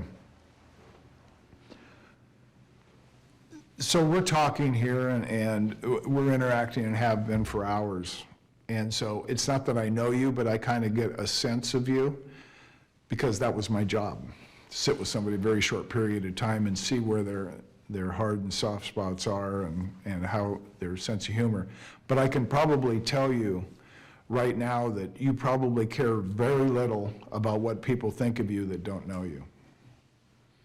So if somebody wrote something about you, and somebody in Des Moines, Iowa, wrote you a letter and it was very brutal and vicious, I have a feeling it wouldn't mean anything except for something to start a fire. Well, I kind of think the same thing. I would discuss and talk to anybody that was intelligent and reasonable, but if you want to make blanket statements absent of knowing any facts, absent of knowing any of the situation that happened during the case or just exactly how Simpson was treated, and you want to call me a racist, I really don't care. I mean, what am I going to do about it anyway? Do I go around the countryside trying to convince somebody or not? And what would I do? What would I do? I was heard on a screenplay uttering the N-word 40 times. How do you pull that back? You don't. Do you apologize for it? I think that's contrite, and I think it's a little embarrassing. You know, why would you apologize? Oh, well, I didn't get caught, so I just wanted to apologize, and I wanted to give you these tapes. That's ridiculous. People only apologize when they get caught. We watch it every day with politicians and actors and actresses, and anybody that's somebody is going to apologize right before they're sentenced, or maybe when they're going to be. It doesn't do anything. Does anybody really believe him? Is anybody going to believe Harvey Weinstein before he's up for sentencing about how sorry he is and he didn't mean to do it? Or Bill Cosby? I mean, when you really look at some of these cases, you know, when people say, you know, I'm sorry, I didn't mean, no, at the time you might have meant it. At the time you were participating in something, you know, and I was participating in a screenplay. Did I know what I was doing? Was I, you know,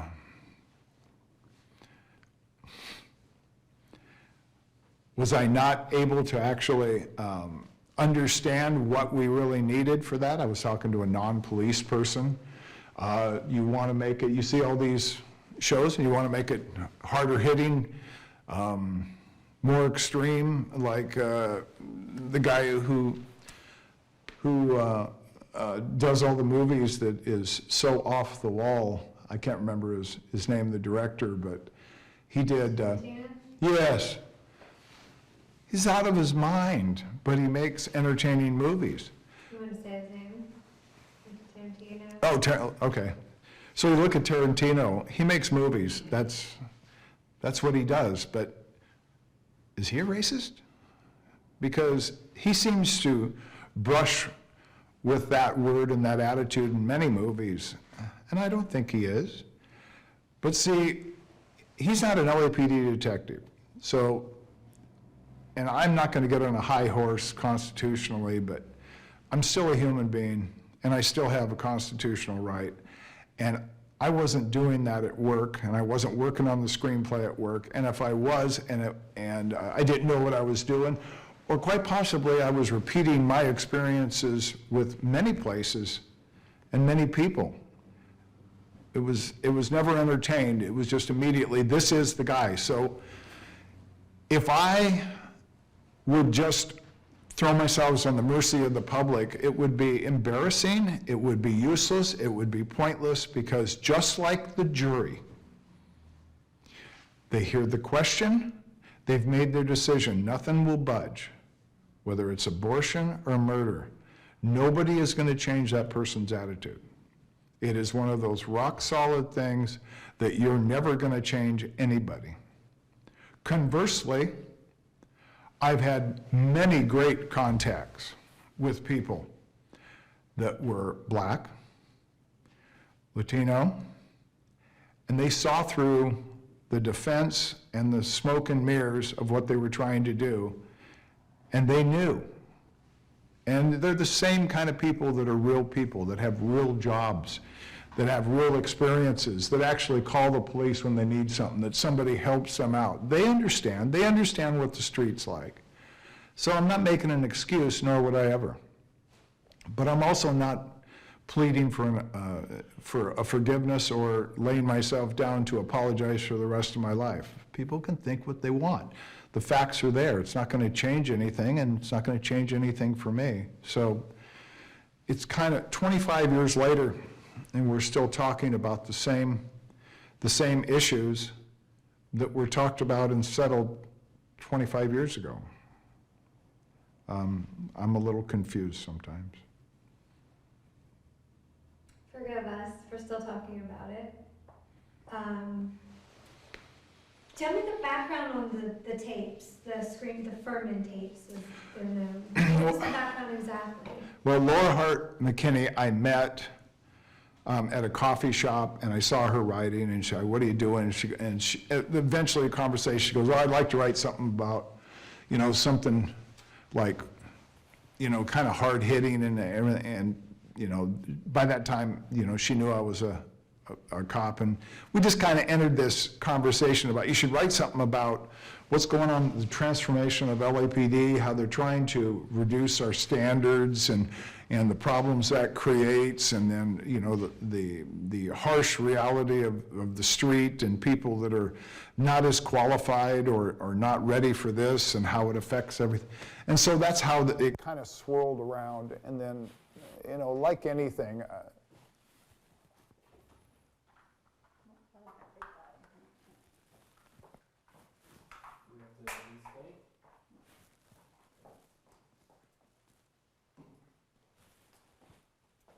oh, battery chain? What is it? She's just changing one battery. In the monitor? Oh, in the audio?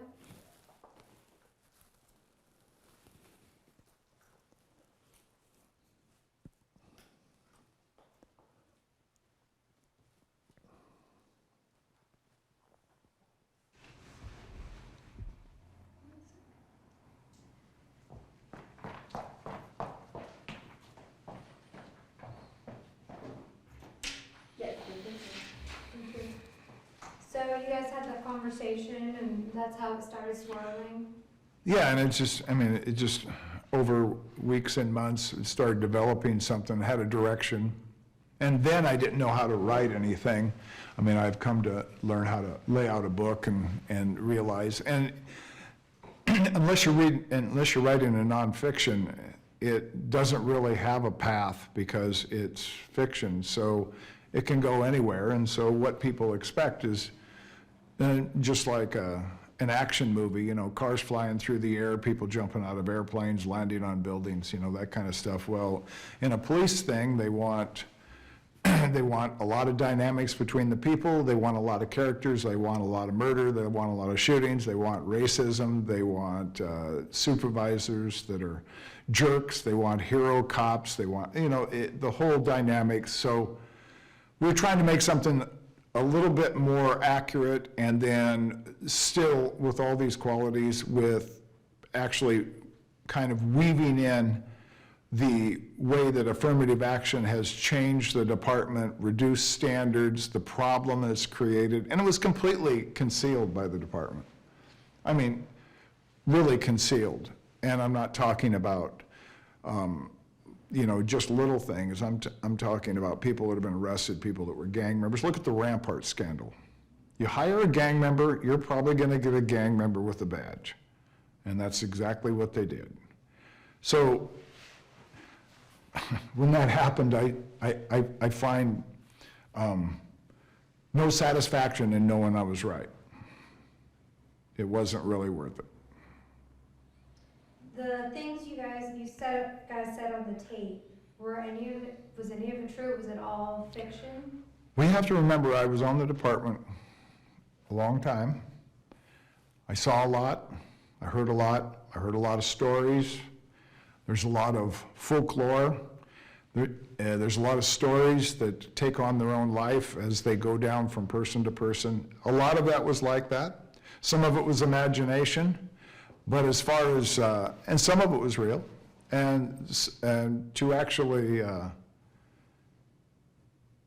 to be 100% honest, I have never called anybody that word to their face, ever. And I'll tell you why. When I was a young probationer, not that I was inclined to, but when I was a young probationer, I'll never forget at jail division that somebody was having a tough time with the suspect, and they used that description, and he went berserk. I mean, it took 5 people to get him down. And I just thought myself in kind of a little, let's put a little note, well, that didn't work well. So no matter what you feel or think, that isn't something you say to somebody in the field. It's just so unnecessary. And the famous Heffley Bailey questions, you know, I don't find any solace in knowing that I could answer half the question, but then again, I never even thought of the tapes. I never even gave it a thought. It was like another world. It wasn't real. I never even thought of that. So when he was asking you, have you said the N-word, you didn't think about when you had said it? No, he asked me, have you ever used or called anybody? It was a compound question. And, you know, people have said, oh, you're trying to litigate that on the stand. I go, no. I'm trying to litigate. You're trying to litigate that in the stand? I go, no, I'm not that sophisticated. But I think when, you know, people see a life jacket, they reach for it. And when I was on the stand, I think many people don't understand how lonely it was sitting up there knowing what was about to come and knowing full well that Marsha Clark was not going to fight. I could really see it on her face. She was going to let this go down however it went down. And Judge Ito, nothing. Judge Ito, the Friday before Heffley Bailey was allowed to ask those questions, he instructed the defense that if you want me to bring race into the case, you need to establish some kind of evidence that Fuhrman planted evidence. And I said to myself, that's impossible. So, you know, that'll be a good ruling. I don't know if Ito went home and his wife spanked him for that, yelled at him, threatened him, or somebody got to him, but by the next week, he changed his own opinion and allowed them to introduce something so prejudicial, and the whole case was predicated on this, that I planted evidence because I was racist. So which comes first, the chicken or the egg? Well, you have to plant the evidence before you can do it for a motive. So they didn't prove that, nor could they, and they knew it from the onset. They couldn't come up with anything. So Ito let it in anyway. Ito completely submarined his own trial. He had to know that was it. You've said once Judge Ito allowed race into this trial, there was no escaping anything for that. No, Anything for me. no. It was it was a free-for-all. Marsha would sit there, and certainly Chris Darden would sit there, and I was on my own. And you know, it might not have appeared when I was sitting up there that I was feeling that way, but I mean, you have a way after being on the job a while that you know that, okay, these things are going to happen. You just got to roll with it, and there's nothing you can do about it. Nobody's going to help you, and nobody did. You testified in March in front of the jury. How did you prepare to be on the stand? How did I prepare to be on the stand? I didn't need to be prepared to be on the stand. Marsha Clark tried to get me to change my testimony about the fingerprint. And if you're talking about race, you know, there was really no preparing. I think, you know,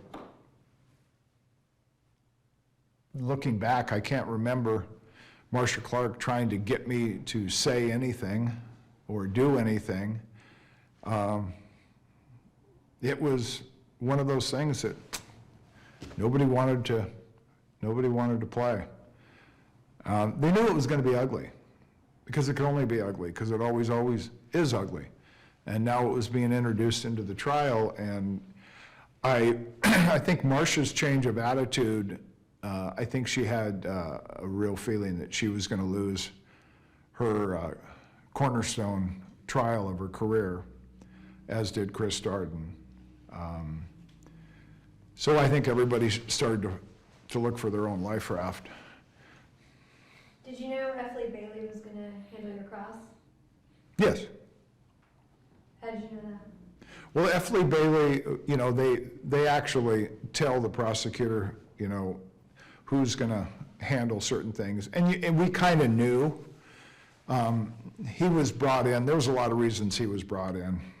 And at one point, we had one private security person that was had a guilty conscience and came to LAPD and says, we've got a whole team following Phillips, Fuhrman, Van Adder, Lang, at their homes, to work, everywhere else they go, trying to find anything dirt. So now I had, you know, a SWAT car with 2 officers at my house. My wife's giving them coffee and feeding them and everything. And this is the way we lived because of F. Lee Bailey. F. Lee Bailey put a bounty on me nationwide.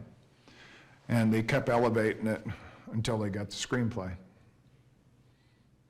What was it like in the courtroom, being in there, when you were on the stand? Quiet. Can you say it? Yeah. The day I took the stand, you know, there's one feeling, because F. Lee Bailey had already gone through the crime scene.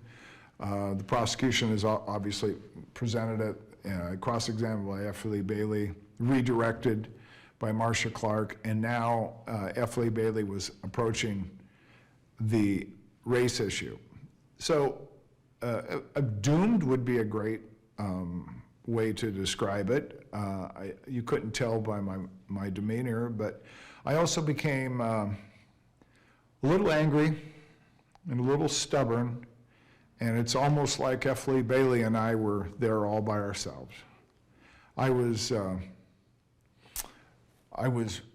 really disheartened that in this country, in a city like Los Angeles, that we had a justice system that decided that the false accusation of a detective planting evidence, the accusation that he was racist, whether he was or he wasn't, would come in, and we're going to absolutely forget about 2 victims. Their families, the lives they could have had, all the pain that created, we're just going to forget about that just to win. And you look at F. Lee Bailey, he did the same thing to his client in the Boston Strangler case. He basically gave him up and gave the police everything he was saying just so he could be the Boston Strangler for the publicity. It's embarrassing for the legal system. I feel embarrassed, and I feel embarrassed for the system that this is the best we had to offer in 1995. It's just a lot better than that. Did you notice anything about OJ while you testified?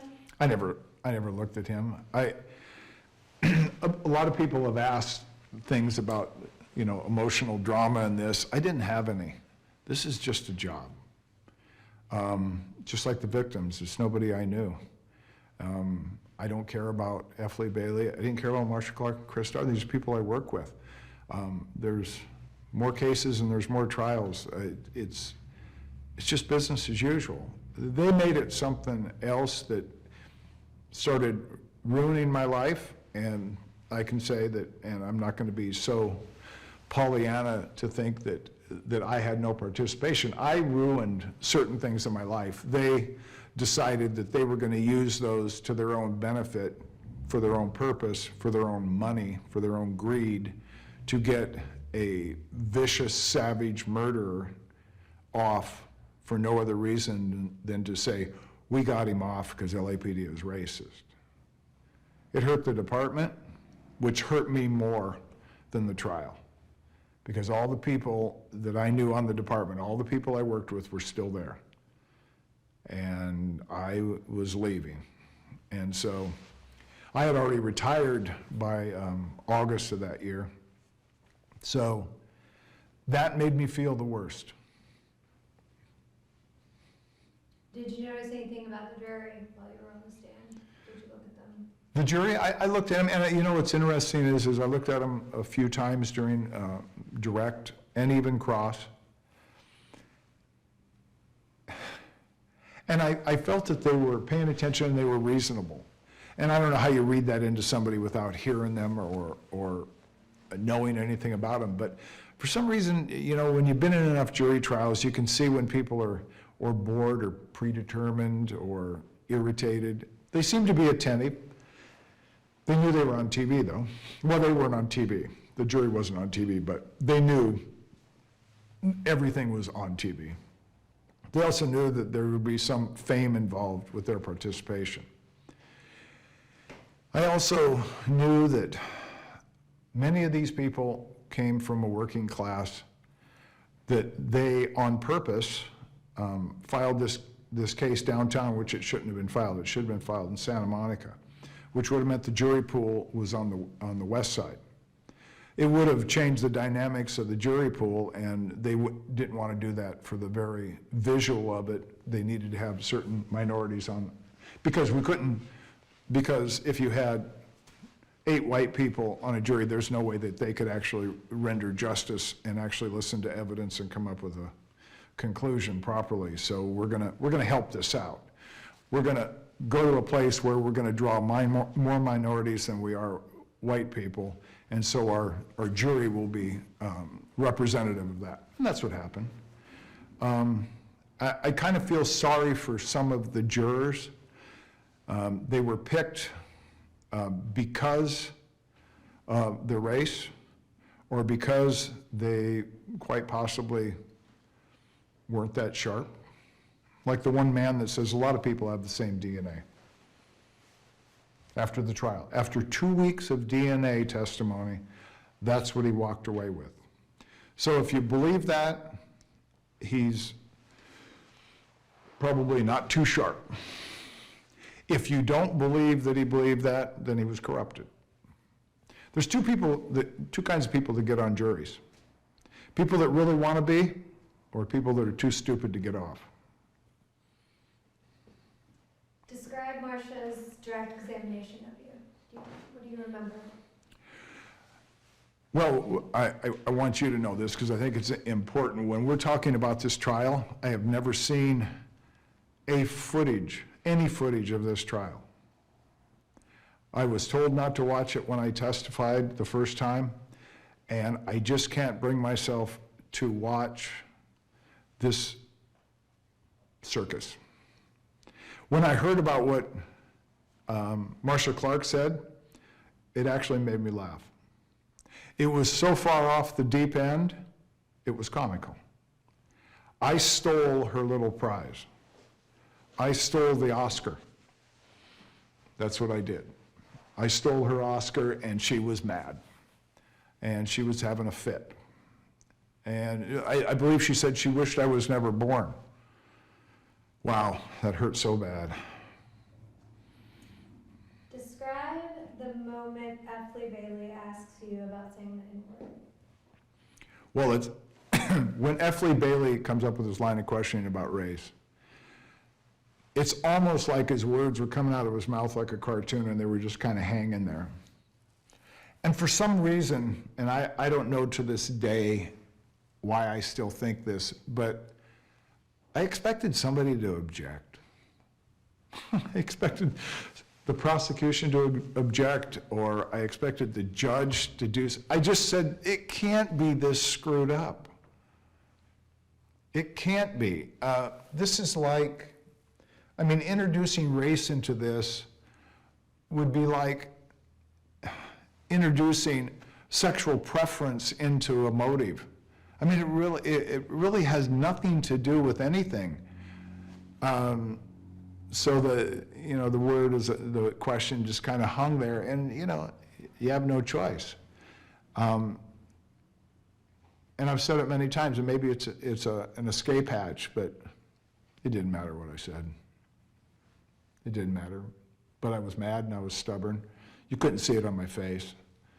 I looked calm and collected and everything, but I was put in a position that many say I deserved. And to me, I thought about one thing when I was sitting there, and I go, you dumb son of a bitch, you should have never done a good job. You should have never answered that phone. And even in my book, I said I'd still answer the phone. That's such crap.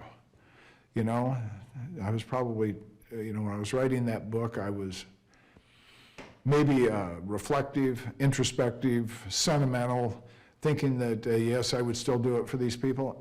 No, I wouldn't. Nothing was worth it. You didn't say, yes, I've said it, because of the compound nature of the question? No, I mean, that would be an easy way. My mind is pretty analytical, and I'm clicking off technicalities in my head all the time. And that would be easy to say, and I think it participated, but I just wasn't willing to go down the road. Did I think of the screenplays? I absolutely did not think of that. It never even crossed my mind. When they said, when I was notified they found the tapes, I go, what tapes? I go, Laura Hart McKinney in the screenplay, and I go, it's a fictionalized book screenplay. Didn't matter.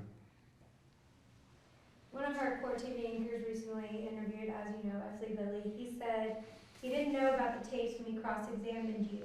Do you think that's true? No. Attorney never asks a question he doesn't know the answer to. So you think, you would say it, you think that you Yes. knew what the Yes. I think F. Lee Bailey,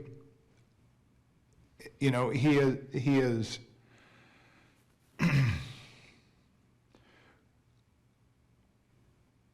I don't think he wastes any time or questions. There's a purpose. He is a fairly vicious person in personality, and in the courtroom, his presence is the most to him, and I don't think he would ask a question he didn't know the answer. There was an interview, he said, Mark Fuhrman is the only one that didn't know he was being set up. What does that mean? So, no, I knew it in July of 1994. It was just a matter of time. Did I think of the tapes? No. If they had them, that's fine. I heard they paid up to $200,000 for them. They also only took 14 of 28 tapes. But that being said, when Marsha Clark had this hot potato, the tapes came out. They're going to impeach me. I have to take the stand again. Okay, I'll take the stand again. I fly to LA, they put me up in an apartment close to the courthouse. I have security, which kind of made me laugh. I had 4 security. I go, what are you guys doing? We're going to protect you. From what? And he goes, well, we don't know. So I said, okay. Whose apartment is this? And they said, well, it's a district attorney. And I said, they got subscription TV? And he goes, yeah. I go, okay, you go get some chicken. You go get some beer. We'll find some good movies on here and some sporting events, and we'll have a little party. And they were all laughing. I go, okay. So during this time, I sat there for 2 days. All I did was try to get a hold of Marsha Clark so we could just discuss this impending testimony. So the message I left her once was, hey, look, I'll follow my sword for you. I'll follow my sword for the case. We just need to have some tactics so everybody knows how it's going to go down, so at least I can be confident enough for an objection or something, some help. You've got to do some redirect. You can't just let me be butchered by the defense. She would never return my call. She gave up. So I was completely on my own. My attorney was actually LAPD sergeant, retired, Daryl Munger, that, I told Daryl, I said, I'll testify, but I need somebody to be on my side to ask the questions I need asked, or else it'll be a pointless exercise. It'll be an execution. He goes, I agree. He even tried and got nothing.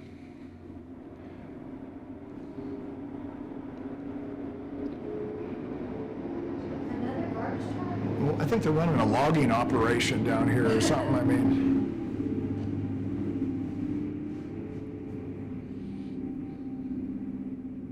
So even your attorney tried to get in touch with Marsha Clark? Yeah, everybody did. I mean, this was a case, it's not that I wouldn't cooperate. I just said, well, we got to do this like adults. You can be as pissed as you want, you can hate me. You can wish I was never born. But let's get through this. Let's do as much as we can to clean this up, and then we'll just see what happens. But when they wouldn't talk to me, I had no choice. I had to take the fifth, or else I would have I'd still be on the stand. They'd still be beating me up. I mean, of course that's ridiculous, but it would be impossible to survive that. You have nobody there. It's almost like somebody's in an interrogation room, constantly pounding you, and you have no constitutional rights. You can do nothing, and you think the judge's going to do anything. He actually allowed this. So why did you plead the fifth about saying the N-word? Well, you have to plead the fifth, or else you're completely at the mercy of the defense. The prosecution's not going to participate with me. They're not going to object. They're not going to have any direct testimony from me. They're not going to ask a question. So if the defense asks a question and there is an explanation for the question and the answer, the prosecution needs to redirect on the question so I can explain, because the defense is certainly not going to allow me to. So when you look at this, it's like, legally, I don't know what chance I'd have, but I don't know who would go up there without an attorney that would be willing to at least help you with certain segments of the cross-examination of F. Lee Bailey. And nobody's objecting. Nobody's given me any questions that would actually allow explanation of anything. Doesn't matter what. So you are left with the self-incrimination clause, which stops the questioning at that point. It also opens up a giant Pandora's box. Why did you plead the fifth of planting the glove? Could you not just say, I plead the fifth on this? This is defense attorney bullshit. They knew that Marsha Clark was not going to do anything. She sat there like she was doing her nails. She was twisting her seat. I was looking right at her. She would not even look. She was not going to participate. So when I pled the fifth on one question, they put that on specifically because they knew I had to say that, because once you say you plead the fifth on one question, every time they ask, and they usually do ask 2 or 3 times because they want a question out that you take the fifth on. So you had to plead the fifth to the rest of the questions? Yeah, or else, once you answer anything, now your Fifth Amendment privilege is gone. How do you think that impacted the trial? I think the trial was over. Trial was over. So plead the fifth did not impact it? The trial was over the moment F. Lee Bailey asked the question. The trial was over the minute Judge Ito allowed race to come into a case where race was not present. Anything else you remember about that day? Not a good day. Not a good day, but I wonder what Judge Ito, and I don't know if you're going to interview Judge Ito, but I know a lot of judges, and I know a lot of prosecutors, I know a lot of defense attorneys, and every single person is very confused why he allowed race to come into the trial. I am crystal clear about why. It's because his little wife got her feelings hurt by a policeman who took her to task, trying to do something to me, and I fought her, and I won. Give me a little bit more background on that. She was a brand new lieutenant. She came up the ranks from policewoman, and then she took the sergeant's test when they allowed police women to actually become field officers. And she was a new lieutenant. And she came to West LA, and I was working a plainclothes unit, and there was a lot of, it was at the height of affirmative action. A lot of us were very vocal about it because, you know, the reducing of standards, some of the probationers that they were coming out of the academy were just totally unqualified, and it was a safety issue. And so I was kind of a peer leader in my group, and she singled me out. And it started out fairly simple. She was going to break up the unit a little bit, take me out of the unit. So she told me, she says, well, tomorrow you're going to be working midday watch, which is like 10 o'clock in the morning till 6 at night. And I said, Lieutenant, there's a memorandum of understanding. You can't change my watch for 6 months, and then there's a seniority revolution or evolving, you know, scale. And she said, well, you be here in the morning. And I says, no, I'm working my regular watch. And then she gave me an order, you be at day watch tomorrow. So I just called the Protective League, and I was a league delegate. I wrote a grievance, and I had 2 of them come down and serve the grievance, and they said, go to work PM watch tomorrow. Pay no attention to this. Eventually, I won. She was transferred. So I didn't transfer her. The bureau commander did. But the point is that little thing stuck. We had a few other run-ins in the field. She came out when we were doing a narco buy, and then we had suspects that were with guns, and they were running around. We caught one, and it wasn't me, it was my partner that gave her a suspect and go, Lieutenant, just hold this guy, we've got to chase another one. And then the guy just threw her arm out of the way and ran away. She got 2 days off for that. So that was my fault too. So there was, you know, it went back and forth. It's not all her. It was me not giving in and me being, you know, a smart ass to her. But that now was projected over into the Simpson trial. That was his wife. I can only imagine the conversations at home that weekend when he said he's not going to allow race in, which is a legal decision that he should have actually made, and then the next Monday he reverses his own decision.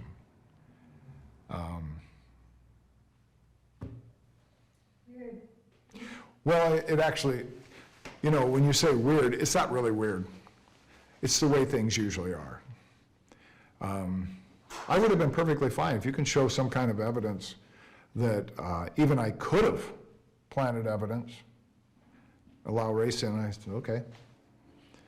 When they try so hard and they get nothing, and they still, what was the effort? What was it just a charade? Was the legal system, the legal standard just a charade? So we have to prove that somebody actually did something before we can allow personal information and animus to come in. So I guess it was just a charade. So the Simpson case taught us that you put the focus on a major case, a double murder case, with the right ingredients, you can just make it a comedy. You know, it's just, that's all it is. In Johnny Cochran's closing arguments, he compared you to Hitler. What were your thoughts and feelings? When Johnny Cochran and Marsha Clark talk about how much they hate me, well, let's look at these two individually. If Judge Ito didn't allow race in, And my testimony was pivotal in actually convicting Simpson. Marsha Clark would have been beside herself happy. There's so many interruptions, it's incredible. Not too much longer.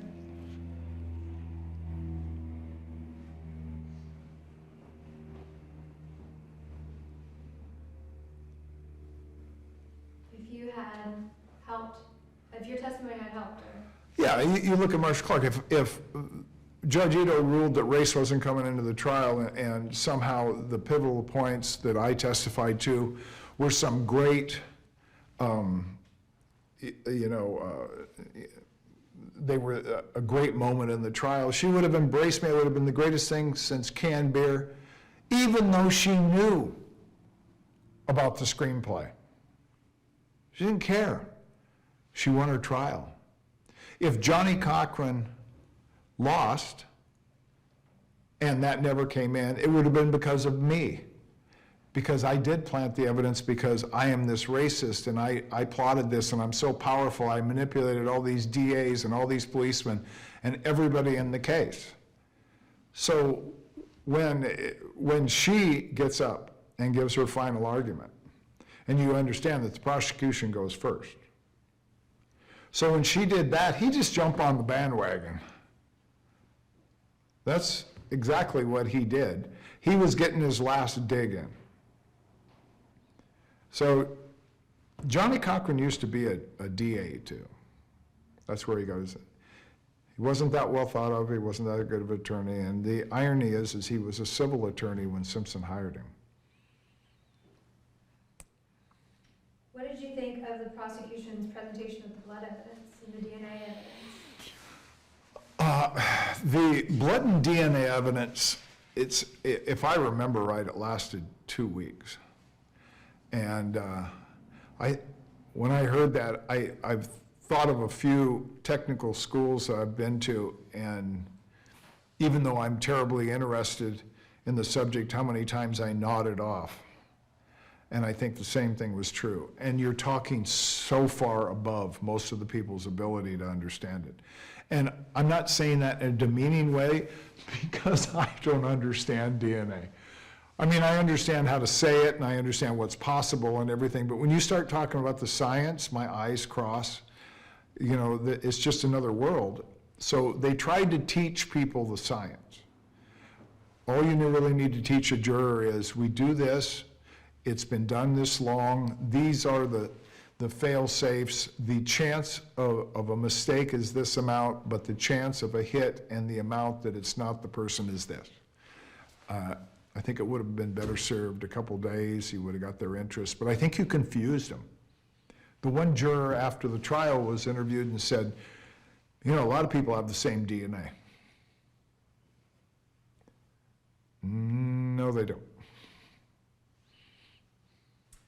What did you think about the medical examiner's testimony? I know you didn't watch it. I only heard about it, but the medical examiner, if we're talking about the medical examiner's testimony that described... Yeah, the other ones, the actual examiners. So I read the autopsy, and I think the autopsy was done, well, see, I wasn't, let me back up. I wasn't at the autopsy, but during the grand jury, we didn't have a grand jury, but when we were preparing for that, I was able to get a hold of the autopsy, and so I read through it. And I read through the autopsy, and I thought it was thorough, and it answered the questions that I needed answered.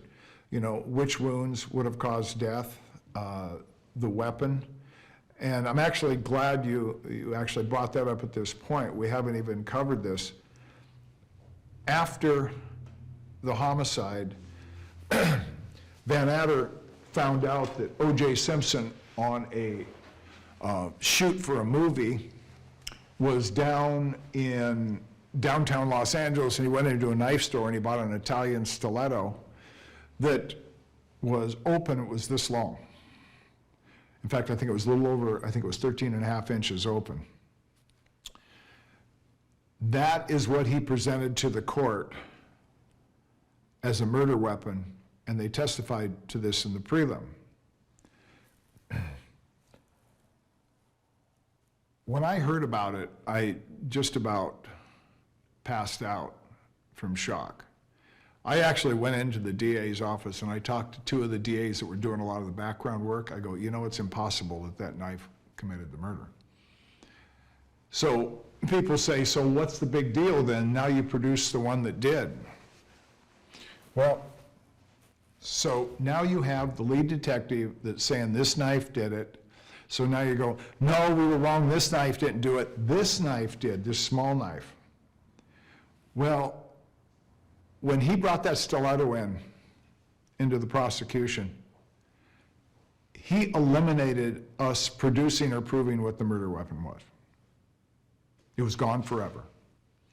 So when you think of that, so let's just pause for a moment and look at the way the evidence was going and what could be questioned. So the murder weapon was gone because of Van Adder and the prelim. Even if there was an empty knife box, which they didn't collect at the scene, but I had a picture of it, and there was evidence from the Forsner group, which he represented, Swiss Army knives, that he actually had them, but none were on premises. So you eliminated the murder weapon.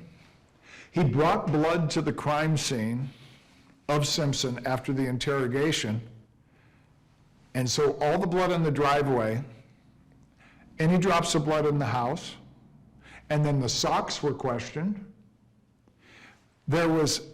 Everything was compromised in some way, once again by Van Adder. Van Adder doesn't take certain evidence. 2 weeks later, they have another search warrant to go back and find it. Once again, it's compromised. Phil Van Adder doesn't have the towels collected. Once again, Phil Van Adder. He failed to have the Bronco towed, so now it was compromised. By the time it was towed, there was all kinds of rings of coffee where the media was using it as a coffee table. Now that's compromised. He was compromised on writing the search warrant. He didn't understand exigent circumstances. He did the worst interrogation in the history of law enforcement. Forget just LAPD, in the history of law enforcement. And so you look at all these little things, and now you're going to see the reasons why he was going, I'm glad Fuhrman's called a racist. That takes the heat off of me. And he took advantage of that. He goes, wow. So did Marsha Clark. Marsha Clark had, with Van Adder, she had a bag of shit. And she was constantly trying to make it something that it wasn't. And every place, not processing a fingerprint, blood at crime scenes. I mean, it just goes on and on. And so I find some kind of consolation that regardless of what happened, I'm not sure he would have been convicted. I mean, if they wouldn't have had one racial thing on me, I was an Eagle Scout, and, you know, I was the purest thing since driven snow. I'm not sure it would have made much difference. Did you ever handle the glove? No. No, that's not my job. What do you remember about the demonstration of it in the courtroom when he tries them on? I saw it on the news. I thought it was one of the dumbest moves made by a prosecutor in my remembrance. You never allow the defendant to demonstrate something that they can manipulate to not be possible. Second thing is, before that, at the Rockingham estate, we found a set of gloves in his drawer that was similar, probably almost exactly, to the size of those, and they were extra large, kind of a medium brown leather. And so my partner brought those down and showed the homicide detectives. He goes, well, I found these, and these could be consistent. He could have bought both pairs at the same time, or they could be the same consistent brand, leather, store. So do you want them? No, put them back. So when you look at the glove, there's I'm not sure Darden knows this, but leather is like skin that is no longer living. So if you get it wet just with water, and then you let it dry in any position, it shrinks. You have to stretch it out again. And blood is really hard on objects like that. So forget his acting, which is always bad acting, but Simpson was having probably a true difficulty because that glove probably was shrunk in a position of maybe one size smaller that if you worked the leather, you could probably stretch it out again if you oiled it. But now it's been dried blood for how long? They'd taken samples, but now you let him demonstrate how it didn't fit. So it was, why would you do that? It's crazy. It was unnecessary, and it could only be bad. What was your impression of Christopher Darden? I didn't see him participate very much at all. I mean, Can you say his name? oh, Chris Darden, when I was in the war room, which wasn't all the time, so I can't be unfair to him, and I can't be fair to him because I don't know, but when I did see him, it seemed like he walked around a lot, and I never really saw him working on motions. He certainly didn't work on any motions or areas with me. It just seemed like he was really, really angry from the beginning. And I don't know, maybe he didn't want to be on the case or something in his personal life, I don't know, but he just didn't seem like he was there. Where did you watch the verdict when it came in? Didn't. How'd you hear about it? My wife did. She was in the family room. Will you say my wife? Oh, when the verdict came down, I didn't watch it. My wife did. I was in another room. It went down, and she called to me and she goes, "It's not guilty, and they're going to blame all this on you." Then I walked into the room and I saw the replays of Kardashian with a look of shock on his face. Couldn't believe it happened. And of course, there was elation on Simpson's face. I don't think he expected it. I did. You expected not guilty. Yeah. What was your reaction? What do you do? I mean, I certainly, whether somebody is slinging mud at me or I'm slinging mud at myself, I have to take some level of responsibility. You have to have something before somebody can find something because they have no ethics, they have no professional standards. That's one side of the coin, but that doesn't absolve my side of, or my participation, so I had to take some level of responsibility. If you turn the whole situation around from the ethics of an attorney to the ethics of a detective, I think the way to actually see it the clearest is, and this actually happened to me once. So I acquire a case, and there is certain evidence that would actually inculpate a certain person, and that person isn't helping themselves, and evidence is found, and shirt, gun, ballistics, and it goes to the point where they're booked and a trial date is set.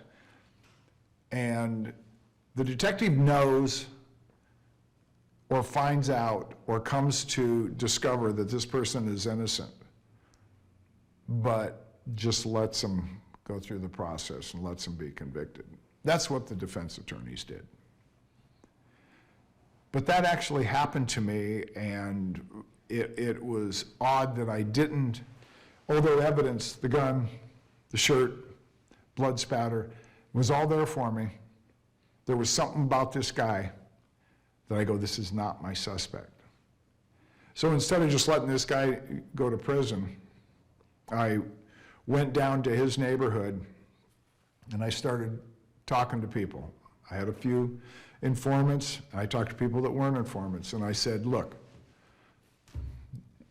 he was a gang member, and he had a gang name, and I can't remember it, but I said, he's not my guy. He's protecting somebody. He is doing this for a reason. He is protecting somebody, or he's taking the blame, and I don't know why. But he's not my guy, and I need you guys to help me. I need to know something that I can work on, because this is not my suspect. So it took a few weeks, and he was in custody in the county jail, and then I got information, and I served search warrants, and I actually got the evidence and the true suspect, and I actually got an admission. And so I went into court, and it was a female black judge. Her name was Shumsky. And I said, Judge, we need to release the defendant. And of course, the prosecutor kind of agreed, but didn't agree, and says, but we really don't know. I said, I've arrested the real suspect, and for whatever reason, this defendant wanted to take the blame, whether he's protecting somebody or thinking he's protecting somebody. I don't know why, but he's not my suspect. There was a big argument in court, and the judge goes, if Detective Fuhrman says he's innocent, we're letting him go. And I just, the way the system actually works with a little effort, that's the way it's supposed to be. And then you look at people like F. Lee Bailey, who I don't have any personal feelings about, it's only professional, and Johnny Cochran, that doesn't mean anything to him. Money and victory, name in the paper, big party. They don't care. So, in the long run, I've done right by a lot of people. So this is what I will be remembered for, so be it. There's nothing I can do about it. I can't apologize for being a good detective that day. I won't lower myself to grovel about if I'm a racist or I'm not. I live with my own mistakes. Thinking back now, for the first time in 21 years, I read my own, the foreword Vince Bugliosi wrote in my book. And it was kind of strange, because I was reading something like it wasn't about me. And then I'm reading and I'm finally picking up all the little things that I should have realized then. The DA of LA County came out after the tapes, after my testimony, and said, what Mark Fuhrman did was not perjury. What Mark Fuhrman did was not perjury. Well, he got so much heat that he passed it off to the Attorney General. Well, that DA wanted to be the Attorney General. The Attorney General wanted to be the governor. So the Attorney General said, we're going to figure out how to prosecute him, because it's not really perjury. It wasn't relevant, wasn't material, had nothing to do with why or if the suspect committed these crimes. It wasn't material. The first level on perjury is it has to be relevant. Does it go to the matter of fact in the case? And then is it material?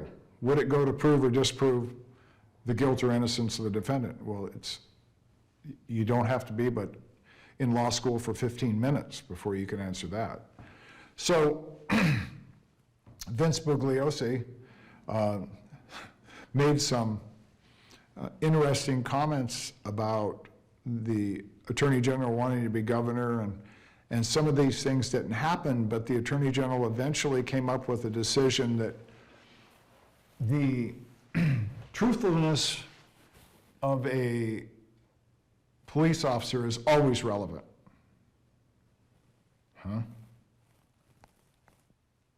So the reason I say that is I should have fought it.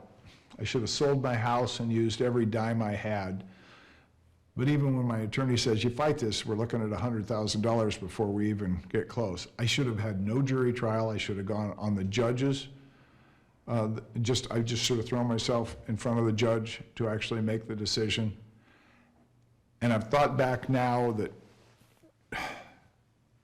the evidence racism probably wouldn't even have come in the case because it wasn't relevant or material, so the idea of perjury, the motion would have suppressed all that, and then they say, so where did he perjure himself? Hindsight's 20/20. Hindsight is 20/20. It's either that or I should have never been born, one or the other. That's what. So you're okay though, you're okay after all that? No, No. I'll never be okay. How do you deal with that? How do you cope with that? A serial killer that I researched for a show was asked that on being on life without the possibility of parole for like 700 years. He says, how do you deal with that? You put one foot in front of the other. Last question, why do you think that we're still making a documentary on this? Why people are still interested in the whole trial and you and everything 25 years later?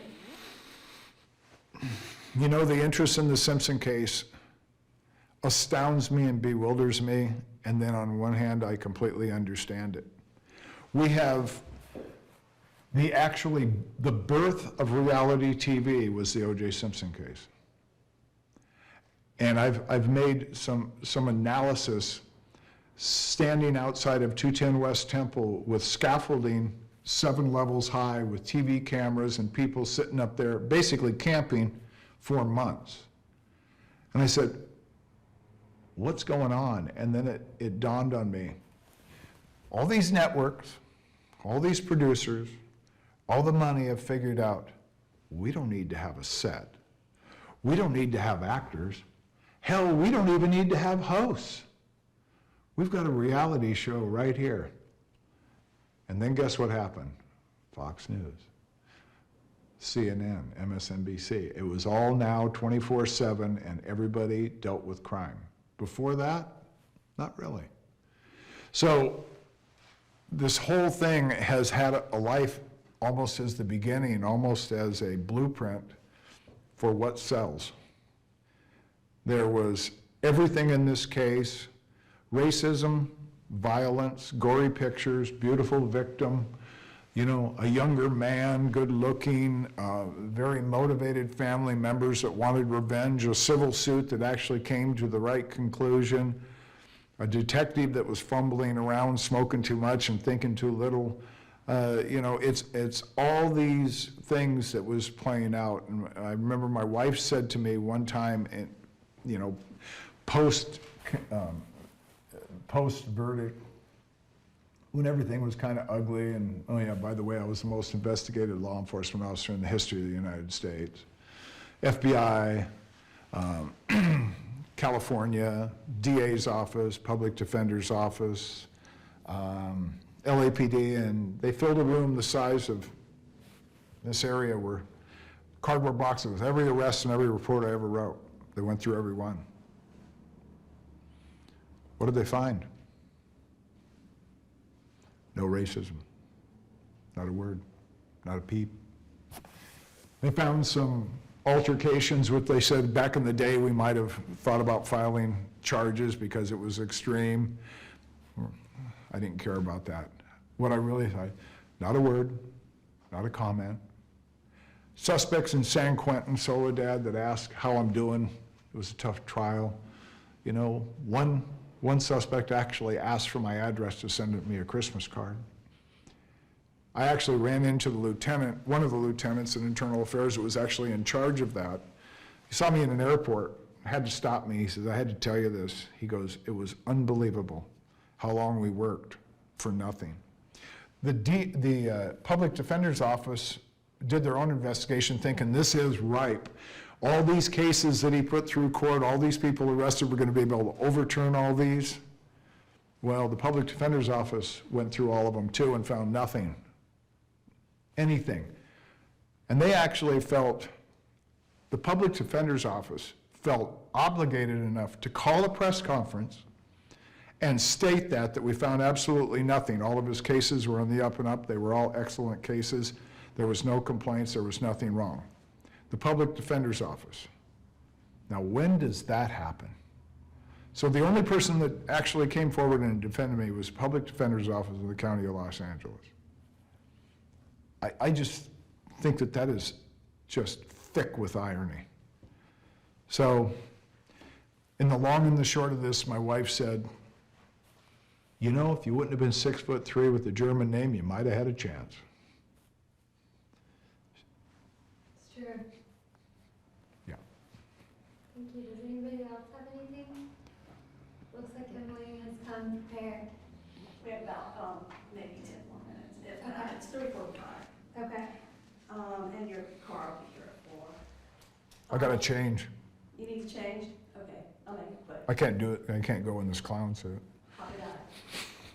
Do you want to sit here? I can stand. Okay. Just still look at me though. Okay. Yesterday we were speaking with Bill Hodgman, and Yes. he was saying how he finds it just shocking that the only person who was convicted of a felony in this was you. Yeah, Bill Hodgman, I remember Bill Hodgman was the actual head of this case when it first went down. So if Bill Hodgman would have maintained control, there would have been virtually none of these shenanigans. He was an outstanding, I mean, he was the law and order guy that runs the DA's office on law and order. He knew his stuff. He was affable, he was friendly, he was charismatic, he could pull you in, he understood the law and he understood people. Good guy. And I actually talked to Bill several times over the years after this. He always treated me with respect, and he always said, he goes, I can't express how sorry I am what happened.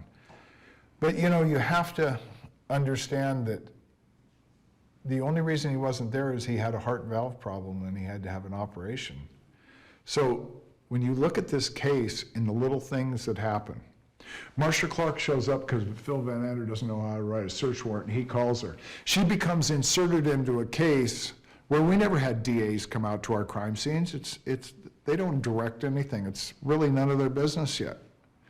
So she came out to the crime scene and inserted herself into the case, and then they allowed her to be the lead prosecutor. That was a mistake. Bill has an operation. Now he's gone. Chris Darden, why is he there? Well, you know why he's there. Why will nobody say this? We need a black DA there. So did the prosecutor, notwithstanding Mark Fuhrman, let's just say I didn't even get involved in the case, they were setting themselves up for failure directly and indirectly from the very beginning.